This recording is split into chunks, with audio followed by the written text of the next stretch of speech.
he's showing us, but it's funny. Oh.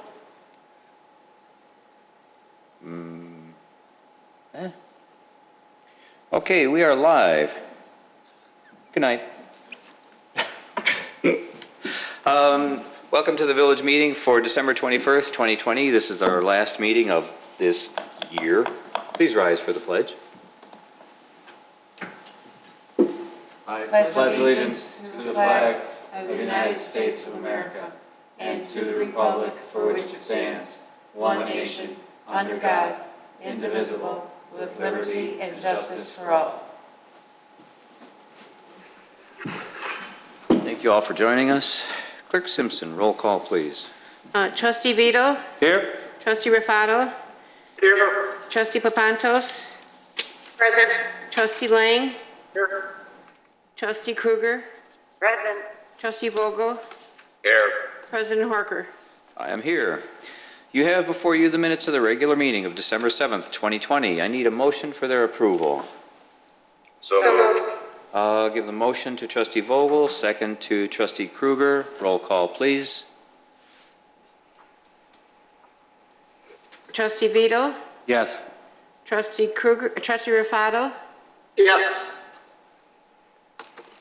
Trustee Papantos? Yes. Trustee Lang? Yes. Trustee Kruger? Yes. Trustee Vogel? Yes. President Horker? Yes. Are there any changes to the agenda? There are no changes this evening. Thank you. Clerk Simpson. Proclamations.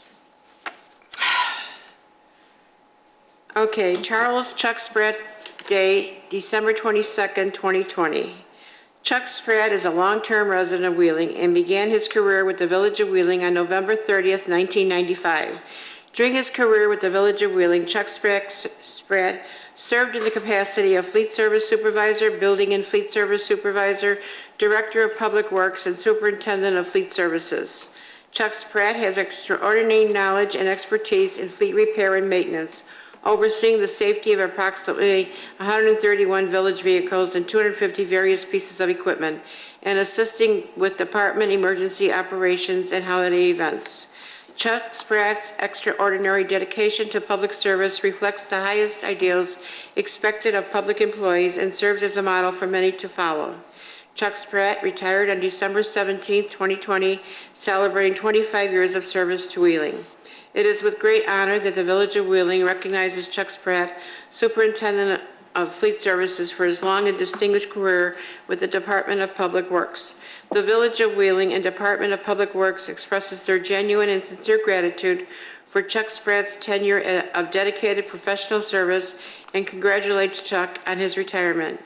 He is an invaluable employee, colleague, and friend. Therefore, Patrick Horker, President of the Village of Wheeling, do hereby proclaim Tuesday, December 22nd, 2020 as Chuck Spratt Day in the Village of Wheeling.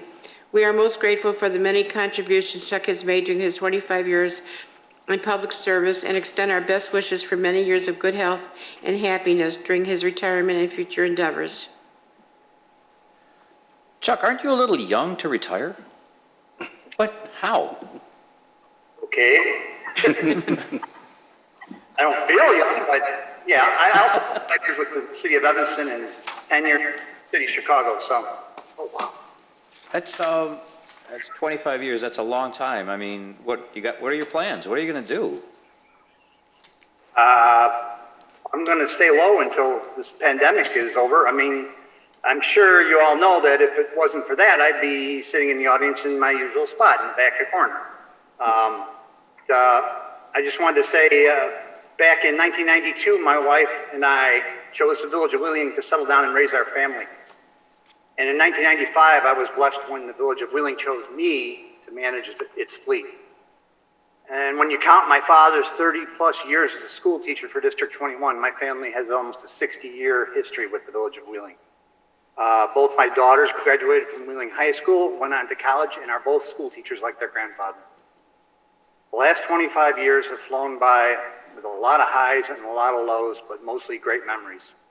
As I leave employment with the Village of Wheeling, I think I'm leaving behind an efficient, economical, and dependable fleet.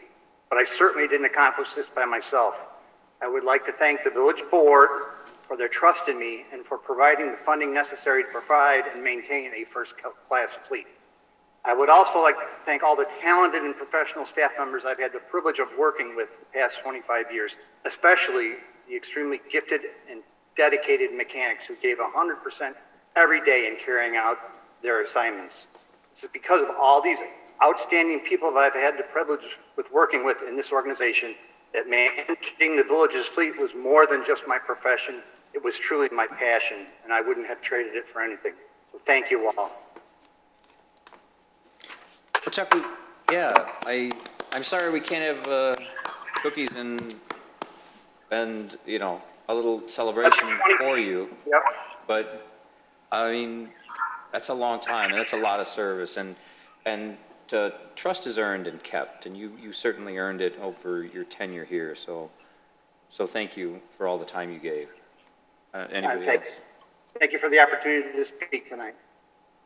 Thank you, Chuck. Of course. Thanks, Chuck. Yep. It was my pleasure. Thank Maybe you. you'll come to meetings on your own now, right? Of course, I'm still president. Good. Yeah. Thank you. It feels funny not to have the break. Yeah. I'm sorry. It's the hardest way to do this, definitely. So moving on. Thank you, Chuck. Clerk Simpson, consent agenda. Oh, I'm sorry. Did I skip something? Yes. Any citizens' comments? Proclamations, citizens, yes. Citizens' concerns and comments. Do you want me to read that even though there's none? At least I think we should acknowledge that there are Okay, none. okay. Members of the public may address the board with comments regarding issues relevant to village business. No citizen shall speak for more than 5 minutes without consent of the board. Members of the general public who wish to address the board must sign the request to speak form prior to the commencement of the public meeting. Are there any speakers? No. And there are any recordings? There are none. That sounded better than the way I put it. Clerk Simpson, consent Consent agenda. agenda? Okay.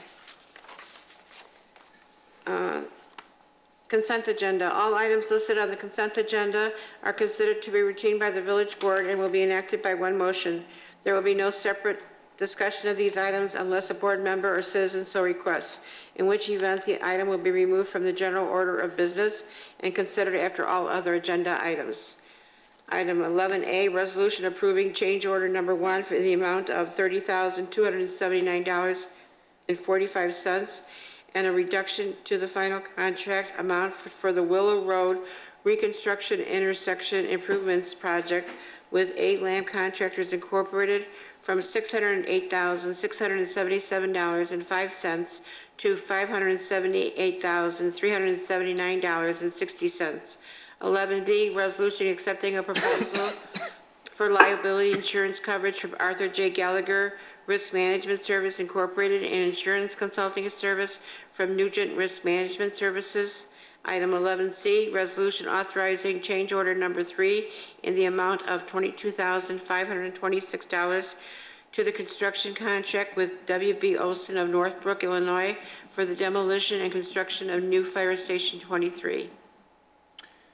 Are there any concerns or comments about the consent agenda? If not, I need a motion for their approval. President Horker, if I may, just to let the board know, Trustee Papantos is having connection problems, so you may have noticed that she has disappeared from the screen. So I just wanted to make sure that that was known as we move forward. Okay. So moved. Thank you, Trustee Rufato.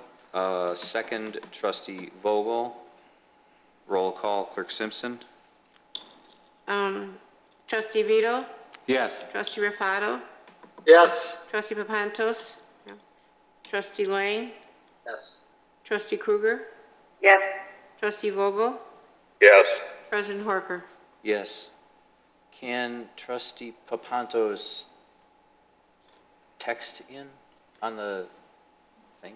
Well, if she's having connection problems, she probably be a no. can't access the chat. So Okay. I think we'll just have to move on if you desire, and then Okay. if she has any questions, we can address it. Jim, any other suggestions? What about calling in, telephone wise? Usually there's a phone number you can call in with your cell phone. You won't be able to see her, obviously, but you should be able to hear her. Having lost the connection a couple weeks ago, she's probably frantically trying to get it back, so working on that first. Yeah. We're just going to move on and just take it a little slow and steady. Brings us to new business. Okay, I'm going to do 13A and B together. Yes, please. Okay, 13A, ordinance granting variations from Title 19 zoning to reduce the minimum green space restaurant and to reduce the required parking at 120 West Palatine Road, Richelieu Foods Incorporated, docket number 2020-16AB. Ordinance 13B, ordinance granting major site plan and building appearance approval for a building addition and related site improvement at 120 West Palatine Road, docket number PC 2021. Mr. Clicker.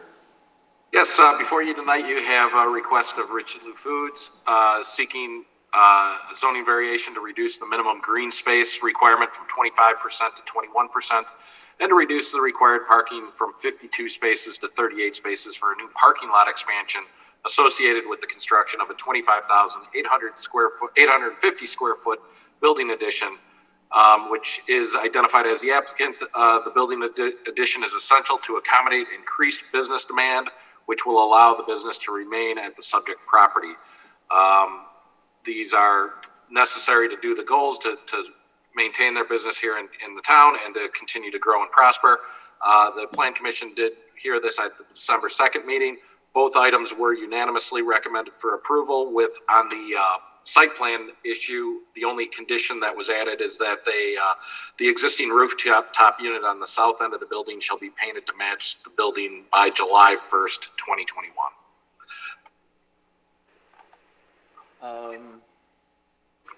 It says here Mr. Klingel will be available for comments. Does anybody have questions or comments? Looking to my left, looking at the screens. Lots of heads nodding no. Hello, can you hear me? Yes. I can hear you. Yes, I'm just, see if I can get the video started here. There you are. Can you see me? I can see you. Good. Well, first I'd like to thank the Board of Directors with the Village of Wheeling for getting us on the agenda so close to the holiday season. So thank you all for fitting us into your busy schedule. We appreciate that. I did hear Mr. Clicker, I believe it was, reading the request for the variances that we really need to be able to expand within the Village of Wheeling. I hope that the board believes that these to be reasonable requests, and hope that you would approve that so we can begin construction as soon as we get the permits issued. Thank you, Mr. Klingel. Questions or comments from Trustee Papantos? Good to see you. Thank you. Technology. Yeah. Questions or comments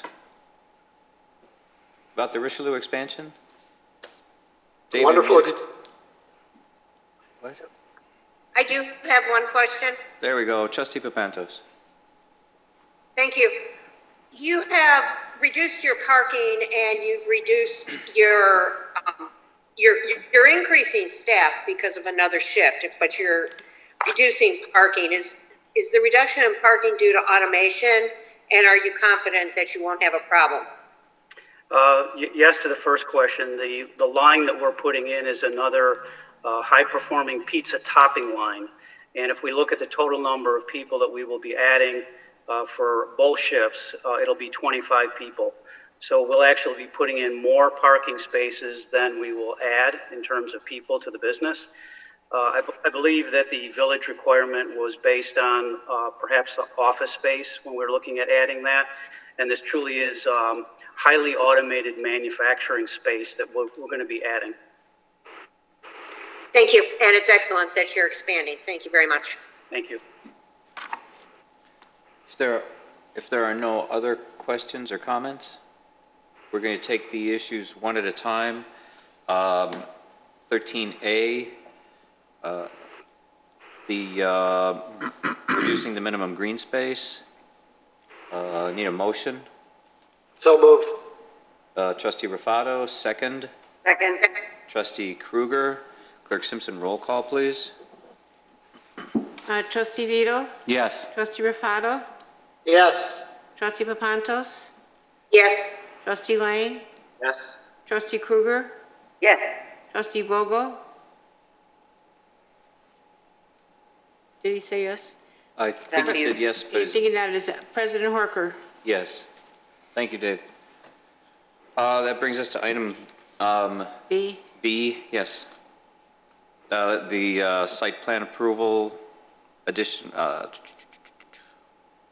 for the appearance, right? The green space reduction from 25% to 21%. I need a motion for the approval. So moved. Motion, Trustee Vogel, I think Trustee Kruger got the second. No. Trustee Papantos? Sorry, thank you guys. It's okay. Got it, Clerk Simpson? Trustee Vito? Yes. Trustee Rufato? Yes. Trustee Papantos? Yes. Trustee Lang?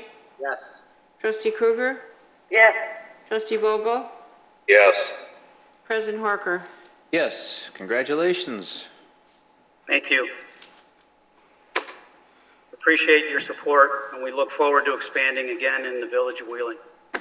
Thank you. Thanks. Yeah, thanks for being here. C, Clerk Simpson. 13C, ordinance repealing and replacing Title 21 signs of the Wheeling Municipal Code to establish new sign regulations, video Village of Wheeling, docket number 2020-20. Thank you, Clerk Simpson. Mr. Robles, this comes to us courtesy of the Supreme Court. I think we need just a second. Come on. He's coming. Man, There he man is. behind the curtain. Yes, There thank we you. go. Thank you, good evening. Yes, part of the amendments that are tonight are compliments of the Supreme Court, which was based on a case out in Gilbert, Arizona, which essentially that 2015 decision was based on any regulation that is content-based. Essentially, if you have to read the sign in order to determine what the regulations are, it does not survive the court's strict scrutiny, and therefore is unconstitutional. Part of the other extent of changes that are very comprehensive to the sign code are input from the Plan Commission, which is from a prior review of sign permits, approval trends of sign variations, and discussion regarding various sign types. And a third element that went into these amendments is sign trends in general, just based on signs that have been proposed in the village that reflect modern signage needs, and to reduce the need for sign variations. So based on this three-pronged approach, staff conducted an inclusive review of every section of the current sign code, which resulted in a substantial number of changes. Although these revisions were made to every chapter, the bulk of the revisions are reformatting of existing code regulations to improve overall organization within the new code. But there are a few areas of the changes that I'd just like to highlight very briefly.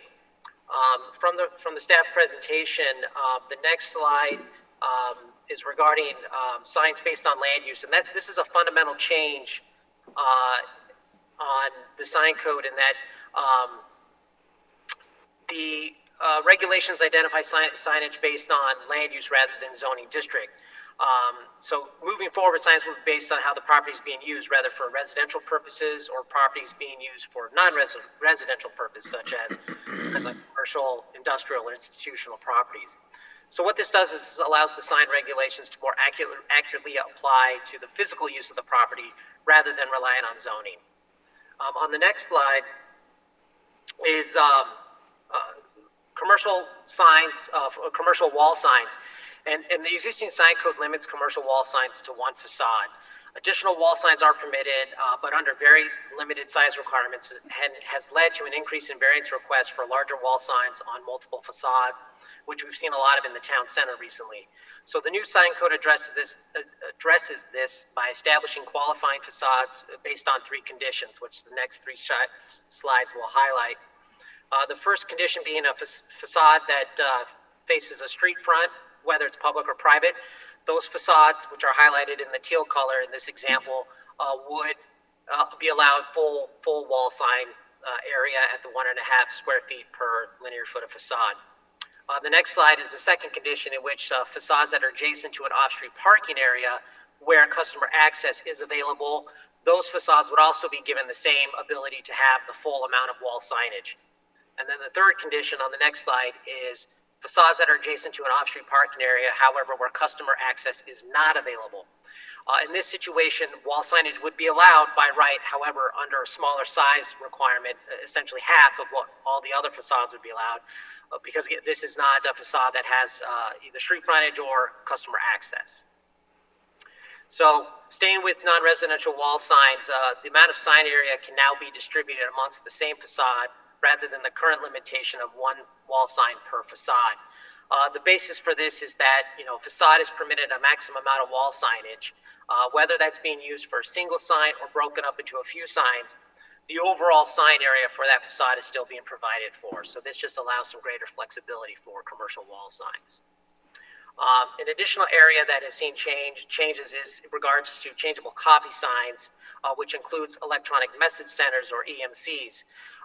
The important updates here, which was based on input and direction from the Plan Commission, are that moving forward now, each sign display must be a minimum duration of 8 seconds. So with electronic message boards, these LED style signs, there's a minimum time frame for each display. The next one is that only static images are permitted. Gradual transitions between displays are permitted. However, full animation is not permitted. The key to this is that this is not going to be retroactive, so this would not apply to any sign that's currently in place and in use in the village. They were permitted to allow animation under those conditions, so this would be applying to any new sign going forward. And lastly, electronic message signs need to include a sensor or similar device to automatically adjust the brightness based on ambient light levels to better control brightness. An additional change to these signs is the permitted size. Currently, the maximum size area permitted is for changeable copy signs is 25% of the total ground sign area.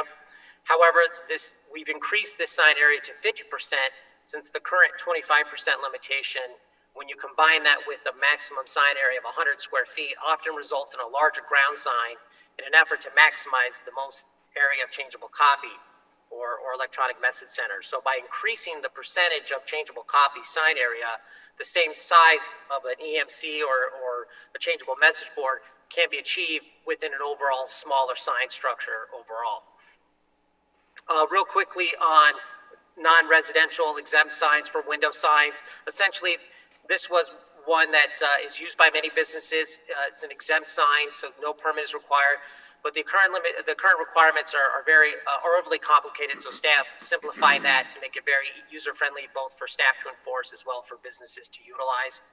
There's also a real quick graphic in there identifying that if a business wants to use just one single window, they would be allowed to cover 75%. If they wanted to use their entire storefront of windows, then that amount of side area is reduced to 50%. And this is aligned with our current grocery store requirements. So that'll be applied across the board. And lastly, in terms of format, as shown in the provided sign code, the format departs from the traditional text format in place of a more graphical layout, which consolidates various requirements into chapters based on sign types. The traditional code format is foreign to many users of the sign code, which requires the reader to bounce around from different code chapters to acquire all the information necessary to install a sign in compliance with the code requirements.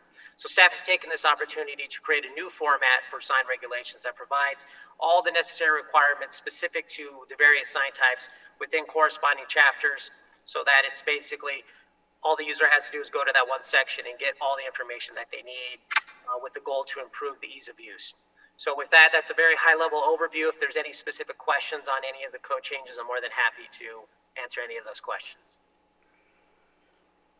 I have a question. Trustee Papantos, then Trustee Rufato. Thanks. Great job, Steve. It really is remarkable how much was changed on that. Real quickly, on the political signs, what would that fall into? Because some of us tend to put political signs up, and they're not in front of your own home per se. They may be, with permission, in front of a store or whatever. They could be residential, they could be non-residential. Correct. So good question. Political signs are no longer referred to as political signs. They're basically non-commercial speech signs. And there are two scenarios in which they're allowed on residential property and then on non-residential property, on commercial or institutional or industrial. So the political signs or the non-commercial signs are allowed to be 6 square feet on residential property, private property. And then in a commercial area, they're allowed to be 32 square feet for commercial businesses. So what's important there is that that's non-commercial speech. So that's a sign that can be used whether it's for ideological, political, or any kind of freedom of speech type sign. So those are the conditions in which a political sign would be allowed in residential and commercial properties. What was the square footage in the past? Because some people reuse signs, and right. Do you understand where I'm coming from? Yeah. So previously, let me see if I can find that real quickly. Did we reduce it? Do you know? We did. I will take a look at that real quickly and get back to you on that. I don't want to hold up any other questions, but I can find that real quickly. And I had listened to part of the PC meeting regarding the electronic signs, and I know there was a lot of discussion on the length before the copy changes, the 10 seconds to 8. If we find that the 8 seconds is also a problem, will we be able to adjust our code, so to speak, so that it works for everybody, I guess, is my concern.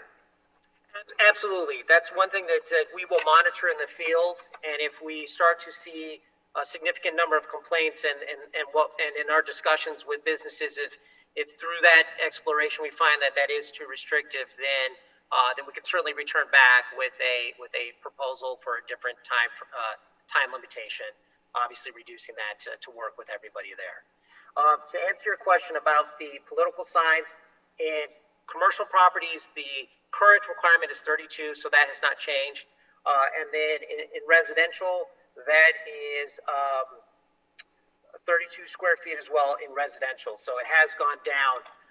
But the key there is that in the past, we were able to treat signs differently based on what their message was.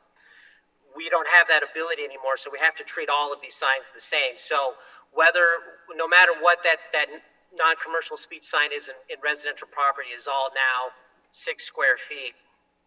So that's the one kind of drawback to this, the post kind of the sign realm we're in now post the Supreme Court decisions. We have to create these larger buckets of these signs to fit into. Okay. And I do appreciate what you've done, because hopefully we won't see as many variances coming before the Plan Commission and the board. And I think this will definitely clean it up. So thank you. Yes, you're welcome. Thank you. Thank you, Trustee. That's all. Thank you, Trustee Papantos. Trustee Rufato, you had some questions? A question and a comment. Steve, great job on the new format on Title 21. I was looking at it. It's really easy to read, and it should be, if somebody comes in and looks at that, it'd be much easier for somebody to come in and use that. That's a good one. The question I had that seems to be outstanding, and it's a pretty small issue, was the neon tubing. Has that been resolved? That has remained as, so any windows or anything that is outlined in neon tubing has remained prohibited. So we brought that up with the Plan Commission as one of the things that, did we want to change that? And after discussion, they felt to keep that as prohibited. Okay, yeah, because the way I read it is that it was 3 and one was missing, so that was resolved. Okay, yeah. That was it. Thank you. Thank you. Thank you, Trustee Rufato. Are there any other questions I don't see anybody's hands or waving or anything. So we need a motion to approve. So moved. Second. Trustee Rufato, second trustee Papantos. Clerk Simpson, roll call, please. Trustee Vito? Yes. Trustee Rufato? Yes. Trustee Papantos? Yes. Trustee Lang? Yes. Trustee Krueger? Yes. Trustee Vogel? Yes. President Horker? Yes, nice work. I saw the Planning Commission. That was extensive. Thank you, Mr. Robles. Thank you. Clerk Simpson. D&E. D&E, please. Okay, ordinance 13D, ordinance amending various sections of Title 13 Water and Sewers of the Wheeling Municipal Code, Water and Sewers. And then item E, ordinance adopting the Village of Wheeling annual budget for the fiscal year beginning January 1st, 2021 and ending December 31st, 2021. Mr. Monshane, always a pleasure to see you. What do we got? Thank you, President Horker. I have a number of things on the agenda tonight that are all related to the budget workshop meeting of November 14th and the direction that the village board gave to us on that Saturday.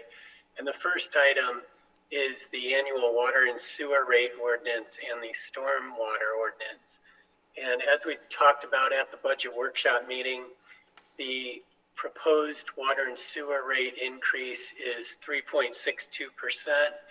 It's 3.5% on a rounded basis, and that would add 29 cents to the water and sewer rates, and it would cost the average user $1.45 per month or $17.40 annually. The stormwater rate is proposed to increase by 25 cents from $3 to $3.25, and that's in keeping with the plan that the board approved back in 2016 to increase that rate each year by 25 cents. That will raise another $75,000 a year for the storm water fund to be used for stormwater projects. The item E is the annual budget ordinance for fiscal year 2021, and the total budget this year totals $97,373,886. There were a few changes made to the budget after the budget workshop. Really on the revenue side, we got better revenue numbers from the Illinois Municipal League that improved our deficit situation in the general fund. So rather than having a projected deficit of $2,110,855, the projected deficit now is down to $1,630,236. And with that, I would take any questions you might have on either of those items. Wave if you guys have. I have little tiny pictures now. There we go. Trustee Papantos, anything? All right. I'm just guessing, because Come on, say something. shooting blind here. Otherwise, You know, I want to see Joe's reaction when I say no. I really don't have any. he's right there. Okay. It's a little he's smiling. shocking. I'd go to. No, I actually don't. The presentation is great. Thank you, Director Mondeshane. Thank you, Trustee Papantos. Does anybody have any questions? Please do just wave. If not, so the projected 1.6 deficit, that's before any changes like, I don't know, new retail dispensaries for next year, right? That's correct, President Horker. Awesome. We have not included that revenue because Because we don't have it. until we have it, we won't budget for it. That is safe planning as far as I'm concerned. If there are no other questions or comments, we do need a motion. We're going to do these one at a time. 13D for the water and sewer first. So moved. Trustee Vogel, second. Was that Trustee Papantos?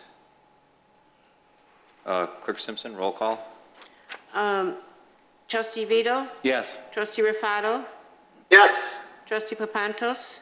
Yes. Trustee Lang? Yes. Trustee Krueger? Yes. Trustee Vogel? Yes. President Horker? Yes. And then that brings us to E, adopting the annual budget for 2021. Need So a- move. So move, trustee Kruger, second, Second. trustee Rufato, clerk Simpson, roll call, please. Trustee Vito? Yes. Trustee Rafato? Yes. Trustee Papantos? Yes. Trustee Lang? Yes. Trustee Kruger? Yes. Trustee Vogel? Yes. President Horker? Yes. F, G, and H, clerk. It's F through I, J, okay. Yeah, there's, yes. Okay. 13F, ordinance authorizing the levy and collection of taxes for the corporate and municipal purpose of the Village of Wheeling for the fiscal year beginning January 1st, 2020 and ending December 31st, 2020. Item 13G, ordinance abating the 2020 tax levy requirements for the general obligation corporate purpose bond series 2007. Item H, ordinance abating the 2020 tax levy requirements for the general obligation corporate purpose bond series 2008. Item I, ordinance abating the 2020 tax levy requirements for the general obligation refund bonds series 2016. And J, ordinance abating the 2020 tax levy requirements for the general obligation refunding bonds series 2020. Mr. Monshane. Thank you again. These items are all related to the 2020 property tax levy, as Clerk Simpson noted. Again, keeping with the same theme, these ordinances reflect the direction that was given to staff at the budget workshop meeting and at the meeting in November where the board approved the resolution declaring what the tax levy would be for this year.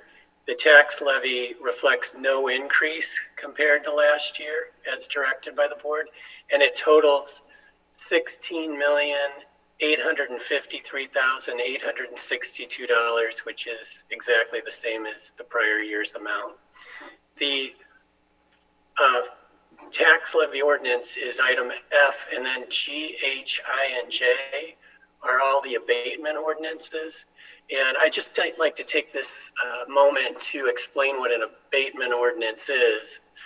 As I think you're all aware, when the village board approves the sale of bonds, general obligation bonds, they approve an ordinance that gets filed with both Cook and Lake counties, and that ordinance directs those counties to levy the taxes necessary each year to pay the principal and interest on the bonds. As you might imagine, if you're someone who buys a Village of Wheeling bond, you want to make sure that the village collects the money each year necessary to make the payments that are due to you. And so when we file those ordinances, it directs the counties to collect that money each year. Because we have the money in various funds necessary to make those debt service payments, we then have to file abatement ordinances, which each year, which tells the counties not to collect those taxes simply because we already have the money on hand. So the village has money in the Capital Projects Fund, Water and Sewer Fund, Lake Cook Milwaukee TIF Fund, and the General Fund this year to make the debt payments, and therefore does not need the county to collect taxes from the taxpayers. So that's the purpose of the abatement ordinances. And I'd be happy to answer any questions you have on any of the tax levy ordinances. Trustee Rafato. I have a question. Thank you. Director Mondeshane, when will we be done paying off these bonds? What is the latest bond? Yeah, the latest bond is 2032. However, the latest that's related to the property tax levy is 2030. So we're getting very close to being debt-free in the Village of Wheeling. The bonds that are due in 2031 and 2032 are very small payments that are related to the Water and Sewer Fund and not the property tax levy. So from a property tax standpoint, we will make the last payment on our outstanding bonds in 2030. And were these bonds sold, and what were they sold for? The 2007 and 2008 bonds and also the 2009 bonds were the building bonds. The village sold back then a total of $40 million in bonds to pay for the new Village Hall building, the Public Works building, a fire station, and a renovation of the police station. And then in 2016, the village refunded some TIF revenue bonds that were sold back in 2005 for the Westin Hotel project. And then 2020 was this year, as you'll recall. The village sold refunding bonds to refund bonds that were sold back in the early 2000s and later. So that's really the purpose of each of those bond issues. And the purpose of my question was really to point out that our new fire station, Station 23, which is being built currently on Wheeling Road and Hintz, we did without bonding this time. So we are going to be debt-free. And I think that's something not most municipalities can claim. Thank you. Thank you, Trustee Papantos. Any other questions or comments? Mr. Monstein, thank you very much for explaining the abating of the bonds. I thought that was important for everybody to hear, and I'm glad that you covered it. So then that brings us to approvals, and we're going to do them one at a time. If there are no questions, last chance. Then we need to start with Ordinance F, authorizing the levy and collection of taxes for corporate municipal purposes of the village for the fiscal year beginning January 1st, 2020 and ending December 31st, 2020. I need a motion. So moved. Motion, Trustee Lang, second, Trustee Papantos. Roll call, please. Trustee Vito? Yes. Trustee Rufato? Yes. Trustee Papantos? Yes. Trustee Lang? Yes. Trustee Kruger? Yes. Trustee Vogel? Yes. President Horker? Yes, that brings us to G, ordinance abating the 2020 tax levy requirements for the general obligation corporate purpose bonds, Series 2007. Motion. So moved. So moved. Trustee Papantos, second, Trustee Vogel. Kruger. Thank you. Give me a moment to Okay. look. Trustee Kruger, second, Trustee Vogel, Clerk Simpson. Trustee Vito? Yes. Trustee Rufato? Yes. Trustee Papantos? Yes. Trustee Lang? Yes. Trustee Kruger? Yes. Trustee Vogel? Yes. President Horker? Yes. That brings us to H, abating the 2020 tax levy requirements for the general obligation corporate purpose bonds, Series 2008. Motion. Papantos, yes. Motion, Trustee Papantos, second. Second. Trustee Lang's wave beat your motion, Trustee Rufato, so Lang gets the second. Thank you, Trustee Papantos, for making that easier. Clerk Simpson? Trustee Vito? Yes. Trustee Rufato? Yes. Trustee Papantos? Yes. Trustee Lang? Yes. Trustee Kruger? Yes. Trustee Vogel? Yes. President Horker? Yes, I believe that brings us to I. Abating the 2020 tax levy requirements for general obligation refunding bonds, Series 2016. Motion. Trustee So moved. Kruger makes the motion. Thank you, Trustee Kruger. Second, Trustee Vogel. Roll call. Trustee Vito? Yes. Trustee Rufato? Yes. Trustee Rufato said no? He said I yes. said yes. Oh, okay. Yes. Trustee Lang? Yes. Trustee Kruger? Yes. Trustee Vogel? Yes. President Maybe. Horker? Yes. Trustee Papantos also says yes. We need a dissenting vote, is that what that is? That brings us to J, abating the 2020 tax levy requirements for the general obligation refunding bond series in 2020. Motion, please. So moved, Papantos. Trustee Papantos, second. Second, Kruger. Second, Kruger. I like that system. That Thank you, helps a guys. lot. Roll call, Clerk Simpson. Trustee Vito? Yes. Trustee Rufato? Yes. Trustee Papantos? Yes. Trustee Lang? Yes. Trustee Kruger? Yes. Trustee Vogel?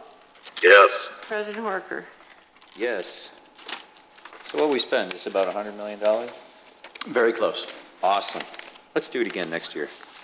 Item K. Yes, please. 13K, resolution approving the capital improvement plan for the 5-year period of fiscal year 2021 through fiscal year 2025. Mr. Spondilis. Thank you, and this is our final ordinance of annual operating expenses. This follows, as Director Monshane said, previous discussions and presentations to the board, this one focusing on capital improvement.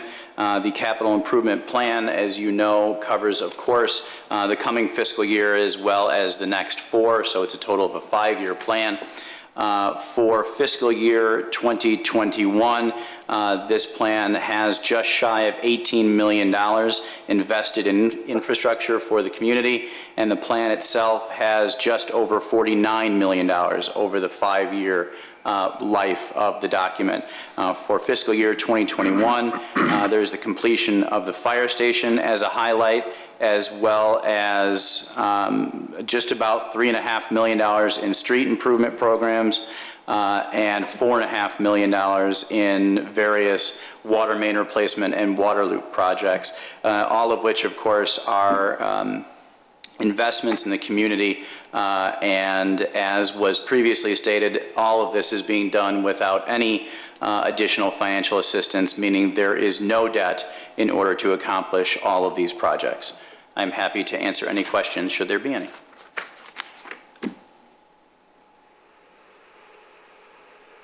I'm not seeing anybody waving or anything. If there are no questions or comments, we need a motion for approval. So moved, Papantos. Second? Second, Kruger. Second. Well done. Clerk Simpson? Trustee Vito? Yes. Trustee Rufato? Yes. Trustee Papantos? Yes. Trustee Lang? Yes. Trustee Kruger? Yes. Trustee Vogel? Yes. President Horker? Yes. L. L, 13L, resolution approving an updated facade and building improvement grant program to be retitled the Wheeling Retail and Restaurant Build-Out Assistance Program. Mr. Ainsworth, are you, there you are, like magic. I think this is great. You want to explain this? Sure. Thank you, Village President. And there's a PowerPoint presentation that's going to go along with this to help provide some visuals. I'm not sure if that's going to be brought up here in a second or two. Yep, it's available. But, so to get started, the Economic Development Department has been assessing our economic development toolbox, and as part of that, we are looking at the existing Wheeling Facade Improvement Program. We're looking to expand it. What you see there is called the Wheeling Retail and Restaurant Build-Out Assistance Program. These are TIF-eligible items, and we focus right now on the exterior, which we'll go over a little bit in the presentation. But there's actually more TIF-eligible expenses that allow for the interior that we're going to go over here. In addition to this grant program, we're looking to update the dollar amount that I'll touch base here a little bit more, specifically for sit-down restaurants that has a definition in the grant policies that is attached to the board packet. We're looking to potentially provide up to $150,000 for assistance with building out. Again, we'll go over that. So the slide that you see in front of you, we're covering 2 TIFs, which are still fairly large in size. The Town Center 2 TIF District and the North Milwaukee Avenue TIF District. These 2 programs are looking at, again, the commercial spaces within the existing TIF areas. This program would advance the redevelopment plan that was associated with both of these feasibility studies. And as you can see on the lower portion of the slide, there are two spaces, the Market Square Restaurant and the Twin Peaks Restaurant, just to kind of give you a visual of what spaces could qualify for this. As we know, the Market Square Restaurant may need both help inside and outside, and then with the Twin Peaks building is a fairly modern building, but if a new restaurant goes in there, they want branding, signage, upgrade the parking, landscaping, etc. Those items would be covered, and we're going to go over that in the next slide. So the current program, the Wheeling Facade Improvement Program, covers everything on the left side of the slide that you see, including facade improvements, signage, fire suppression, grease traps, and parking lot landscaping and reconstruction. The new program is going to cover all of that, but more, and the focus is on the inside as well. That includes your kitchen infrastructure, your seating for permanent booths, your countertops and store fixtures for bookshelves that are built into the wall, your bathrooms, etc. We hope to really expand this horizon to really capture some of our available spaces. And we want to be cognizant that we want to help our business community, both existing and future, by realizing that both the inside and the outside are TIF eligible expenses. If you can go to the next slide, please. So to help with this program and the dollar amounts that we just talked about, we created two subset programs. One is the sit-down restaurant program, which is for a 4,000 square foot restaurant space with 100 seats or more. Again, we can provide up to $150,000 to revamp the outside and the inside. This is a very attractive number because we really want to make sure that we, the village, knows the business, let the business community know we understand that restaurants are one of the most expensive types of construction to build out because of all your infrastructure, because of all your plumbing, mechanicals, HVAC, etc.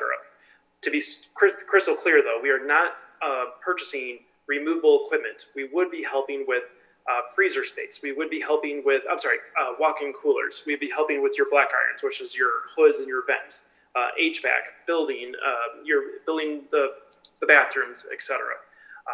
And because that dollar amount is so high, the one requirement with Program A that's different than Program B is to get up to $150,000, that applicant would have to own a restaurant for at least 5 years. Staff will have provided a thorough vetting process. And all of these requests that would go, that amount would go to the village board for consideration and approval. Excuse me, Ainsworth, may I ask a question as long as you're on this slide? Sure. Sorry. On the must own a restaurant for at least 5 years. So, but if somebody's coming into a new restaurant, for instance, you showed the Market Square site, they would be eligible for it if they were a previous restaurant owner someplace else? Or am I reading that wrong? Think of it as your resume. To qualify for up to $150,000 for a sit-down restaurant as part of the vetting process, if they wanted to take over the Market Square, the vacant Market Square space, and revamp it and ask the village for a $150,000 grant, the prerequisite would be to show and prove that they have owned a restaurant for 5 years. That just helps build credentials and confidence in their application. And we, the staff, would vet that and make sure before it goes to see a village board agenda item that we understand their experience, their knowledge, their expertise, and to ensure that they have financial capabilities to pull this off. We don't really necessarily want someone who has no experience to ask for $150,000. I don't think there would be confidence in that kind of application. I agree. Thank you. Sure. So going back to the slide for Program B, so again, we kind of talked about that $50,000 that's existing for the facade program. That dollar amount stays the same, but again, we'll use that outside and inside. The application twice actually does emphasize and encourage an applicant to improve the outside as much as the inside. But this is for your non-sit-down restaurants, retailers, and shopping centers. To be clear, we did build in an exemption process here. If there is a takeout restaurant or some sort of sit-down restaurant that couldn't get to the 4,000 square feet or maybe has 50 seats, but they're very popular, they too have very expensive build-out costs. So we want to make sure that we recognize that if they come to us with a request for more than $50,000, the staff and village board can consider it for review and a vote. We built in those criteria inside the application, And we want to make sure that we're cognizant that sometimes the cost may exceed more. The other thing, again, I just want to emphasize on the $150,000 and the $50,000, we're only going to reimburse for eligible items up to 50%. So that's not, again, we're not going to take ranges and movable fridges and cash stations and count that as eligible expense. We are talking about permanent improvements. So we would cover up to 50% of the actual materials and the fixtures, and we would cover up to 25% of the labor installed associated with those installations of the permanent improvements. Ultimately, if we take this grant and let's say that a person has lasted 4 years for a non-sit-down restaurant or a takeout restaurant, they've improved a space that could have been an insurance office or something before they leave, we now have a more marketable space to backfill that for a new takeout restaurant or sit-down restaurant, et cetera. Our goal is to help our existing building stock get the necessary infrastructure to make it a more marketable, valuable space. And two other aspects of this program is the fact that we now have an opportunity to take non-restaurant retail related spaces and turn them into sales tax producing spaces. So for an example, an old maybe insurance office that's fairly large, a 3,000 square foot space that has a lot of parking and is on Restaurant Row, we can now use this grant if it's in the North TIF district and attract a new restaurant or coffee shop or retailer. And we now have a fully improved property that's now generating sales tax to benefit the village of Wheeling as well as benefit the TIF as a whole. And the final aspects I just wanted to talk about are that at the end of the day, there are several goals associated with this one. We are looking to try and acknowledge that there are some vacancies. We have a lot of great projects, Town Center, the Weston project, et cetera, but there are some properties within those TIF districts, existing buildings, that this grant is to help gear towards. We also want to emphasize that this is for existing restaurants and retailers within those two TIF districts. So for example, if there's a restaurant on Milwaukee Avenue that's within the TIF district, they want to modernize the facade or update their signage. Obviously, we'll work with community development to make sure that they meet the criteria, they go through the appearance commission, et cetera. But we can assist with that because they've been there, they've paid into the TIF, and this is to help revitalize their property and add longevity to the building itself. I know it's a new program. I know it's a robust program. There's quite a few pages involved. As you'll see, it's one application, two programs, but I'm happy to take any questions or answer any questions that anyone may have. Trustee Lang, you have a question. Yes, thank you, Patrick. Great improvements to this program. I hope we get a lot more takers for it in the future. Question though, is there a limit on how many can I, if I'm a business owner, can I apply this year and then perhaps finish some projects next year or the year after and still qualify? So for the sit-down restaurant grant, it's a one-time deal. So if a vacant property gets the full $150,000, let's take Market Square, for example, and we do provide that $150,000, we have a new modern restaurant. And 5 years later, that restaurant owner sells it to a new restaurant owner, but that brand new restaurant owner wants to upgrade more. Unfortunately, no is the answer. We want to make sure we're responsible, that we spread the wealth of this program throughout all these properties. And if the, let's take Lynn Plaza for a quick scenario. If there's a unit inside that wants the $50,000 for a new takeout restaurant, and they qualify, we give it to them. And then the next year, Lynn Plaza does a major facade remodel. The actual shopping center can apply, the shopping center owner can apply and receive $50,000 for the facade portion. But we are going to spread the wealth of this program as much as possible. We will vet every request and every application and make sure that there are funds available for those requests. Great.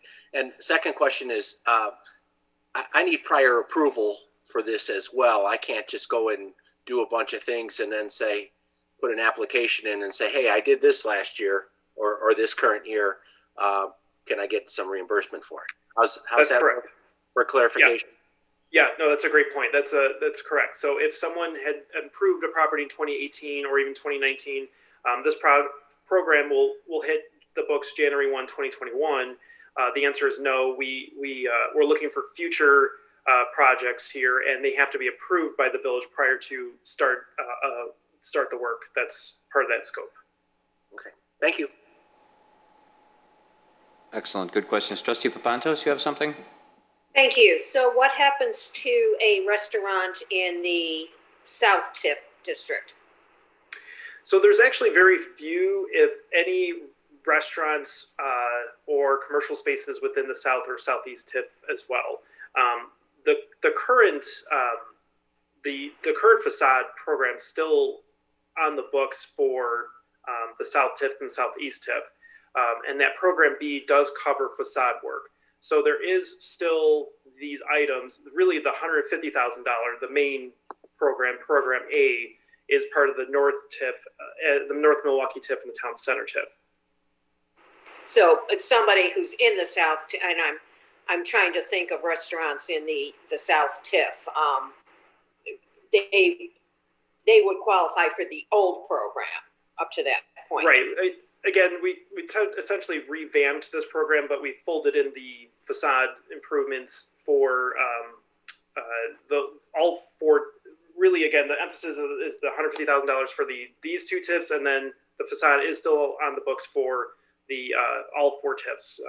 So you still have $50,000 potentially for the South TIF and Southeast TIF.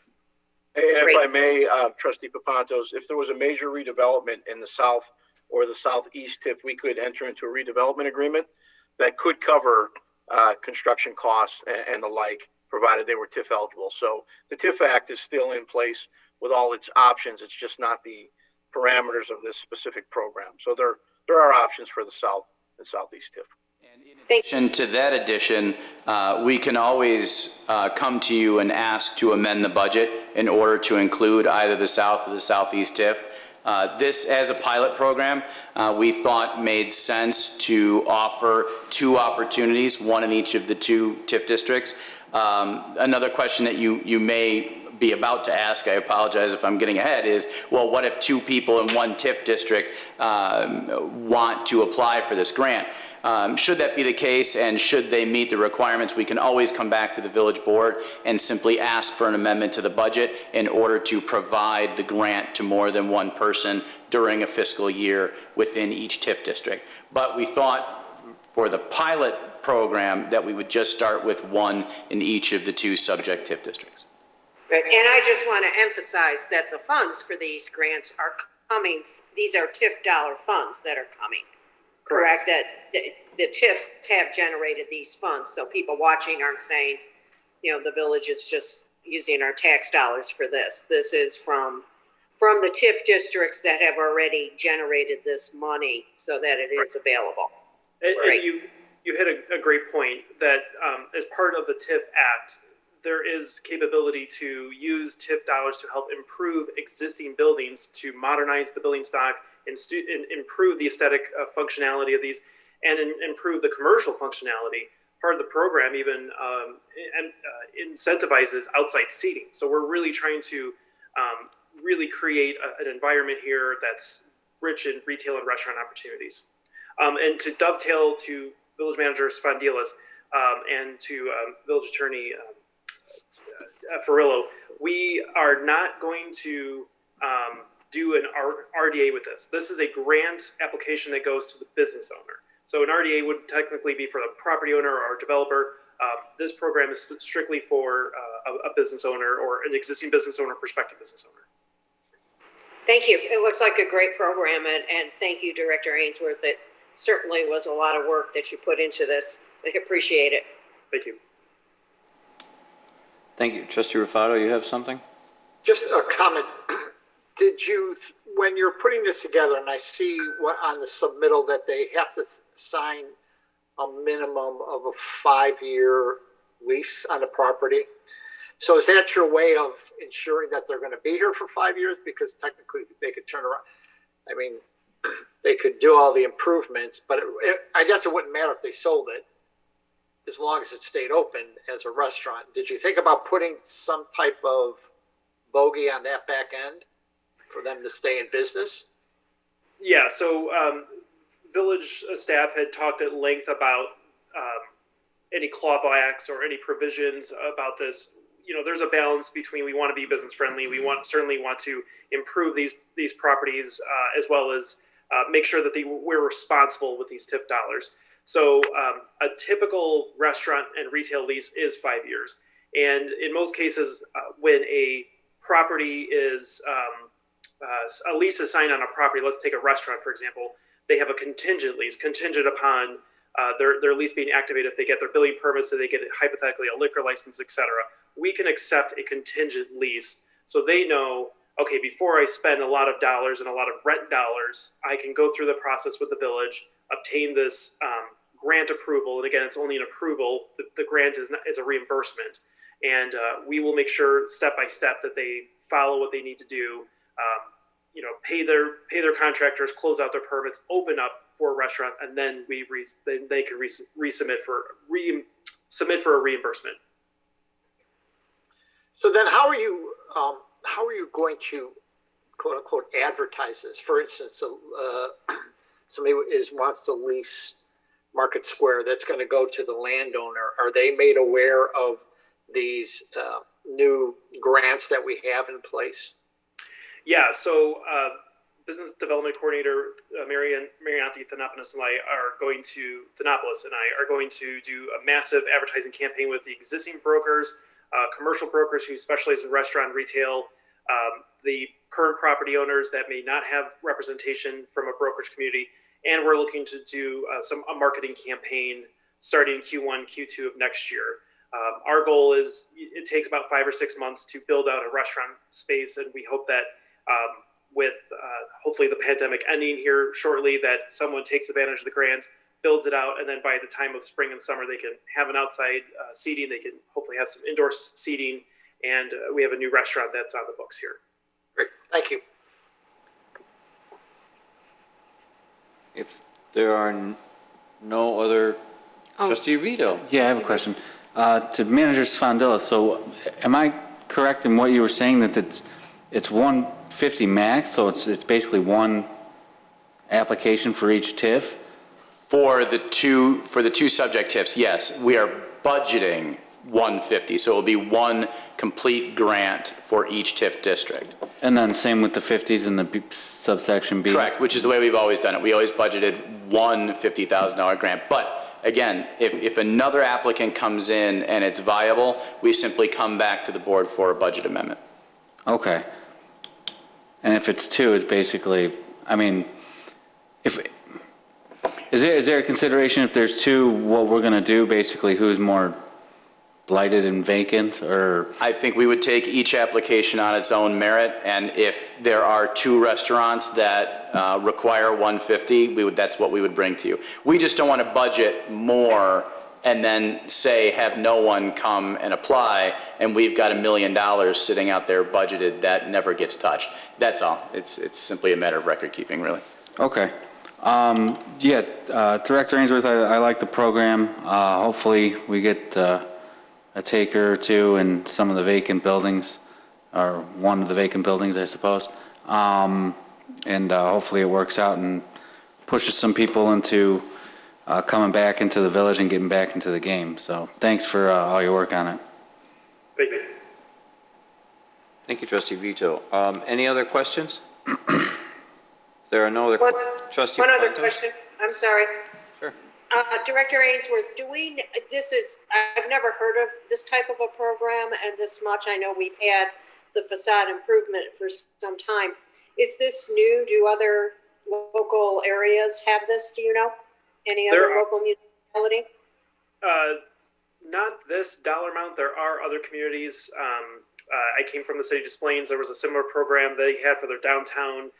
The village of Skokie has one similar for their downtown where they incentivize restaurant retail.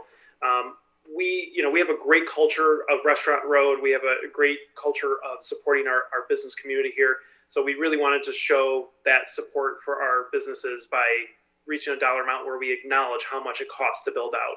So while the dollar amount is what is being presented, no other community is offering a level of this financial assistance. But again, we will be thorough and vet these applications to make sure they're responsibly provided. If Thank you. I like the leader. Director Ainsworth is being humble. The answer to the question is no, because he invented it. This came out of conversations that we have had. He presented the idea to me and to staff. We vetted it, worked with it. Patrick did all the work. This came from him, so the answer is no. And I like being a leader, so thank you. And thank you, Manager Spondylus, to give him the tools to do this. No other questions or comments? Looks like our coast is clear here. I need a motion to approve. Trustee Lang, second. Second, Trustee Rufato. Trustee Rufato, thank you. Clerk Simpson, roll call, please. Trustee Vito? Yes. Trustee Rufato? Yes. Trustee Papantos? Yes. Trustee Lang? Yes. Trustee Kruger? Yes. Trustee Vogel? Yes. President Horker? Yes. We have a discussion item M. Item 11M, discussion regarding concept review of a planned unit development for Wheeling Workforce Apartments, 231 Wheeling Road. Mr. Clicker. I actually started Spondylus, off, there you yes. are. Thank you. For the petitioner, just a reminder of how the village's process works. I'm going to read some standard language as an introduction and then hand it off to Director Clicker, who will provide a project overview and introduction of the petitioner. At that time, the petitioner will be able to make their presentation. We will then go back to Director Clicker for any zoning, special use, and site plan concerns. And then we'll open up to the board for questions and answers. At the end of the conversation, I will ask the following question of the board, or I guess I should say the board will be asked the following question. Is the board in favor of the concept plan for the proposed Wheeling Workforce Apartments proceeding to the Plan Commission for review? The current request is for a non-binding approval of the proposed PUD review. The feedback by the board will be used by the development team as a guide in the preparation of the formal development plan. The outcome of this evening shall not constitute a formal approval or denial of the application. The decision by the board tonight is non-binding and shall not prevent the applicant from moving forward with a formal application. Director Clicker, if you would provide a project overview and introduce our petitioners. Certainly. What we have before us is a proposal for a 53-unit multifamily project located on 231 Wheeling Road, which is a 3.78 acre parcel. Formerly, you might have known it as the Orange Crush asphalt site. The zoning on the property is MXT, Mixed Use Transit Oriented Development District. It is over 2 acres, so it does require a PUD approval. And it does meet the MXT requirements in that it has approximately 3,000 square feet of community space, leasing off a Wi-Fi cafe for the residential use, along with other amenities for the residents of the proposed development. As Manager Spondylus said, this concept review is the first step in the PUD process. I would like to point out that the petitioner did submit a market needs study for this. Just to clear up any confusion or questions that might come up regarding that, the market study is for a different site that was originally being contemplated in town. However, the consultant who did the review of it said that since these two sites were so very similar and in location, that the market study was still applicable, and they did provide a cover letter explaining that, and that also then highlighting the benefits of the site that is being selected or being worked on today. With that, I'll introduce the petitioner, Sig Stradmanis. May I ask one quick question? Sure, certainly. When was that study done or completed? The study, I'll let you answer that one.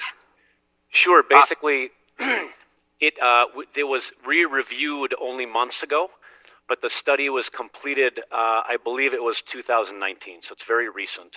All the data was updated recently. Thank you.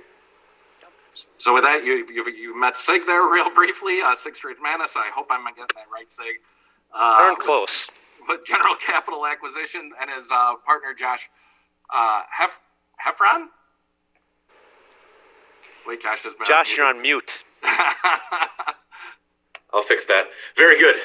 Okay, and they will take you through a brief presentation on the development itself, and then if you have any questions, they're more than willing to answer those. Yeah, so my name is Josh Heffron. I'm here with my colleague Sig Strutmanis, as Ross mentioned. Both work for General Capital. I've been with the firm for 13 plus years, and I think Sig is approaching year 20 at this point. First, I want to thank the board for allowing us to present our project tonight, the Wheeling Workforce Apartments at 231 Wheeling Road. And I want to thank village staff who have worked with us on this project to date. Ross and his team have been great to work with and also extremely helpful to us to understand what the community wants. Although this is our first formal presentation to the board on the project, there's been a great deal of activity on the project already.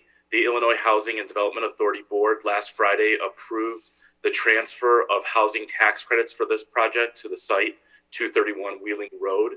These types of projects require the approval and cooperation of federal, state, and local governments.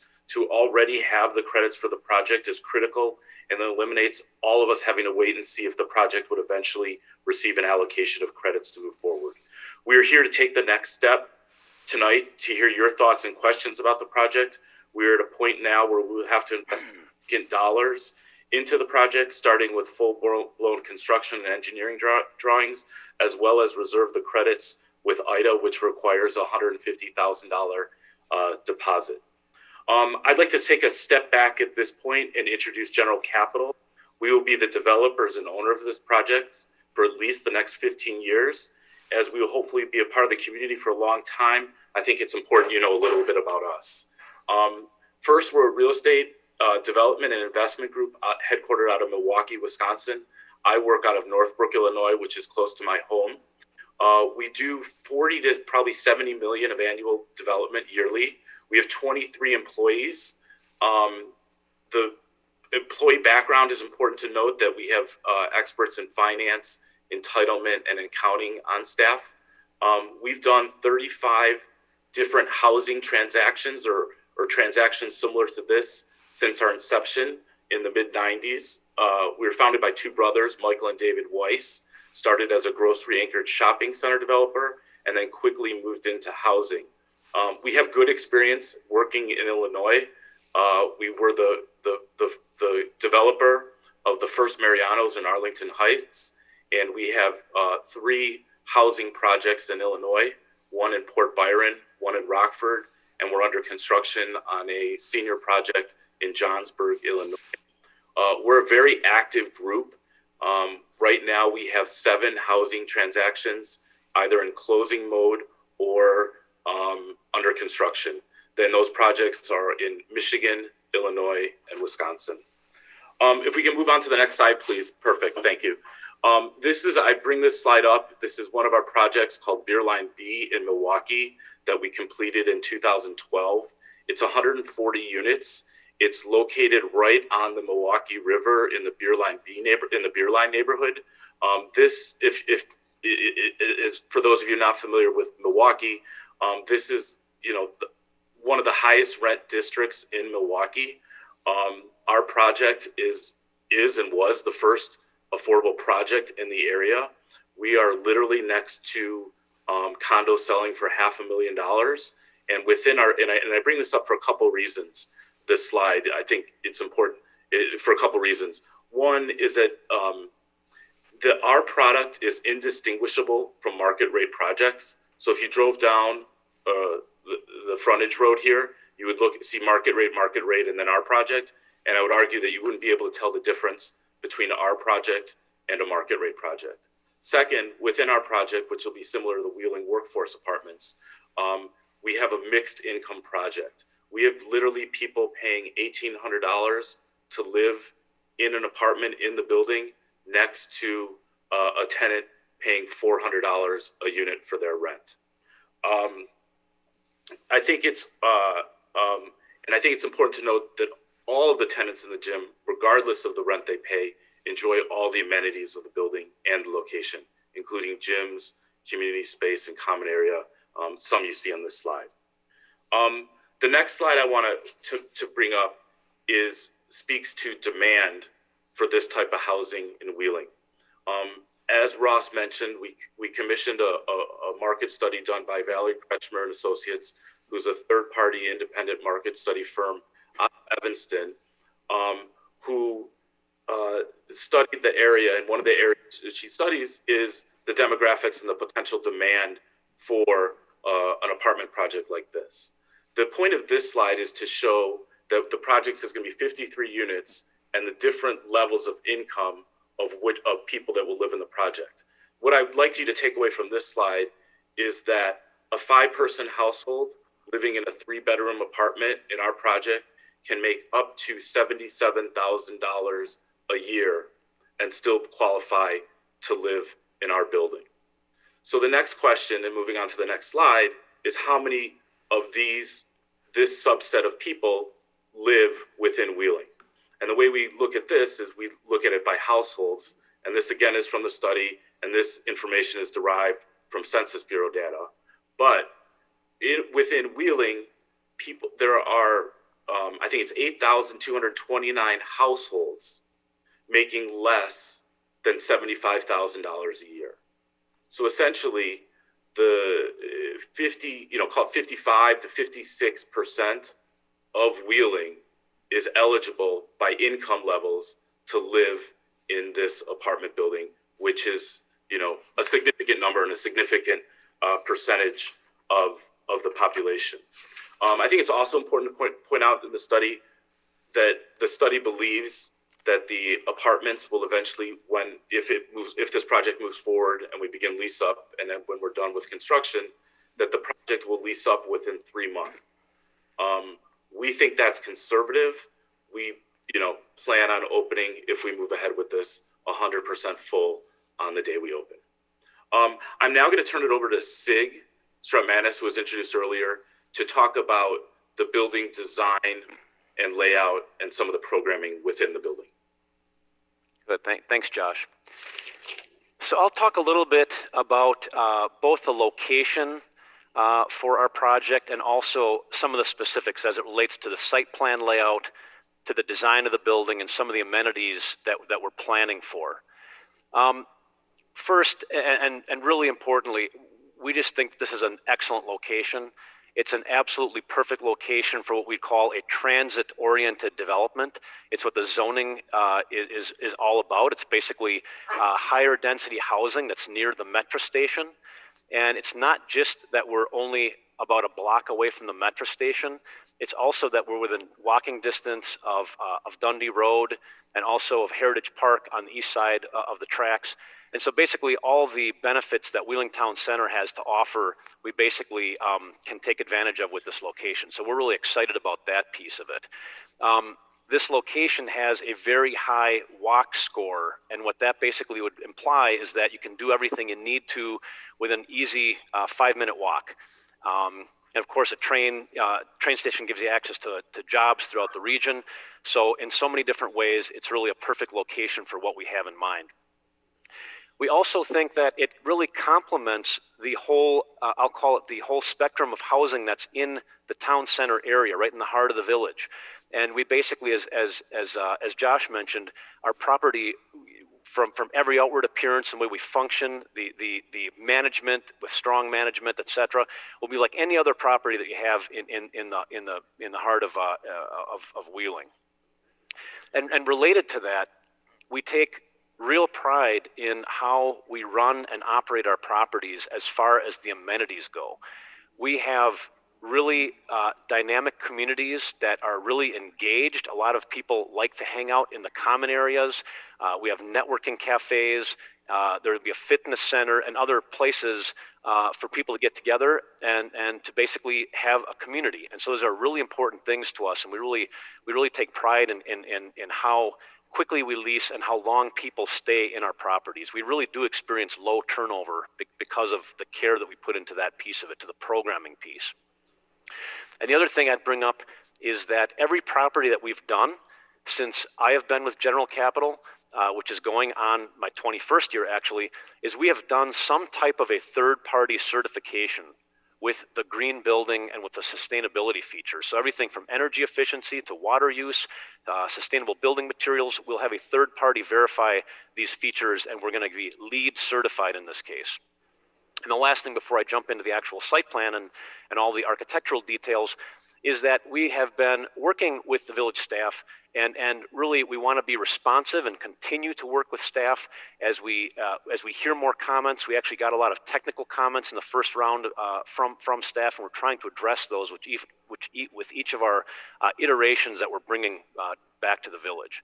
So next slide, please. And actually, what I'm going to ask, this is basically, we'll skim through these initial slides, but basically, this is the location. You know that it's basically off of Catherine Court and Wheeling Road right there, and the property is about 3.7 acres. It goes all the way down to where you see that drainage ditch that connects over to Heritage Park and to the ponds to the east.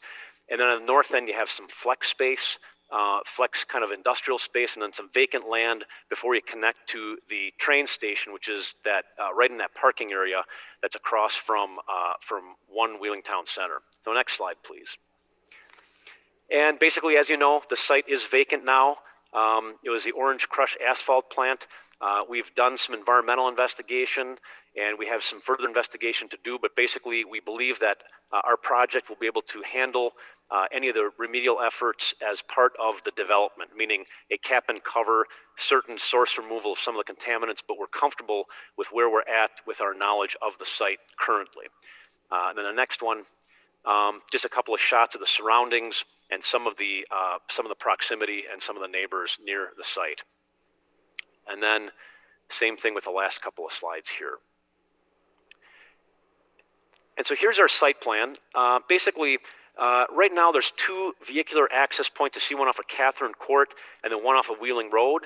The village requires two access points. We're working with the village with where exactly we want to do these because there's some concern about some of the locations.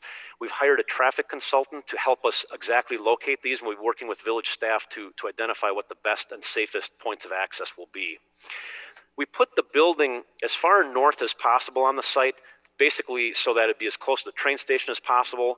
And then on the south end of the site, so north is actually to the left or up. If you can see the north arrow on the bottom there, so north is to the left. On the south end of the property, we're implying where the stormwater management pond would go. And basically that's the lower end of the site. And that will drain into the drainage ditch that also ends up into the ponds to the east, as I showed you before. In terms of parking and circulation on the site, the village requires that you have access on all sides of the building, which you'll see here with the parking aisles and the parking surrounding the building. And we're trying to be cognizant of not having all of the parking out in front of the building. So you just have a bunch of parking visible from the street. So you have a little bit of parking in the front, but the majority of the parking and our carports, the covered parking, which the village requires, are on the east side of the property that's closest to the tracks and acts a little bit as an additional buffer to the tracks there. There's a total of 108 parking spaces that are provided, which is basically, which follows village code there.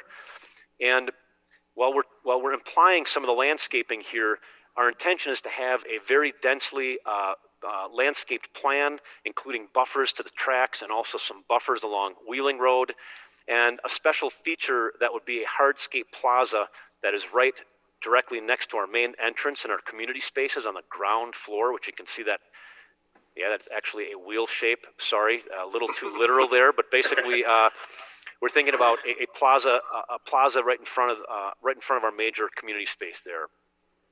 And also, in working with staff, we added some bike racks and a small playground area, fenced playground area on the south end of the building, and you can see that basically around that drive aisle that's on the south side. And maybe the last thing as far as the site plan is concerned is you can see that there's a lot of sidewalks. There's a lot of pedestrian connections happening, and that's very intentional. We want to basically be able to encourage our residents to walk when they go somewhere, making it easier to get to the sidewalks on Wheeling Road, which someday will connect to the south, but for now they're only connecting to the north toward Dundee. And so we really think that those pedestrian connections are important, especially as the area starts to transition and more redevelopment takes place. The building itself is L-shaped, as you can see, and the main entry is off of that plaza that you see there. And the ground floor is going to be activated with our leasing office and our Wi-Fi cafe and some of our community spaces. And basically, I guess the last thing before we move into the architecture is that the building will be 4 stories tall. We can maybe move to the next slide. And it'll be type 2 construction, which is basically what the village requires for this type of new construction. Architecturally, we worked with our architect and staff to use a different architectural style than is found in Wheeling Town Center, and that was deliberate. So basically, it's a little differentiated, a little more interest, and basically, staff suggested that we look at more of a Midwestern, almost a farmhouse aesthetic, using some 12-12 pitches, vertical board and batten siding, and some black windows. You can see those elements that are on these elevations. And basically, what we try to do is break down the scale of the building with these elements, so you have kind of more of a human scale, more recognizable scale with those 12-12 pitch and the white these elements that happen across the elevation. And then the next slide. This is a rendering that shows us more in 3D, and you can see this is our major. It's a little hard to see; it's a little dark on the slide, but our primary entrance is on the ground floor there, under that first gable element. That's kind of the prominent element that you'll see from Wheeling Road. And then the last slide that we have shows basically the pedestrian plaza and more of the flat roofed element that counters that balances that gable form. And so together, we're hoping is that we can start putting together the detailed plans to bring in front of you. And as Ross had mentioned, it's a PUD type of approval because the site is larger than 2 acres. But we're excited to continue to work with the village and roll up our sleeves as we get this project off the ground. And with that, we're here to hear your responses and to take notes and to hopefully be moving ahead with our architects and our engineers in the coming month to get something back in front of you.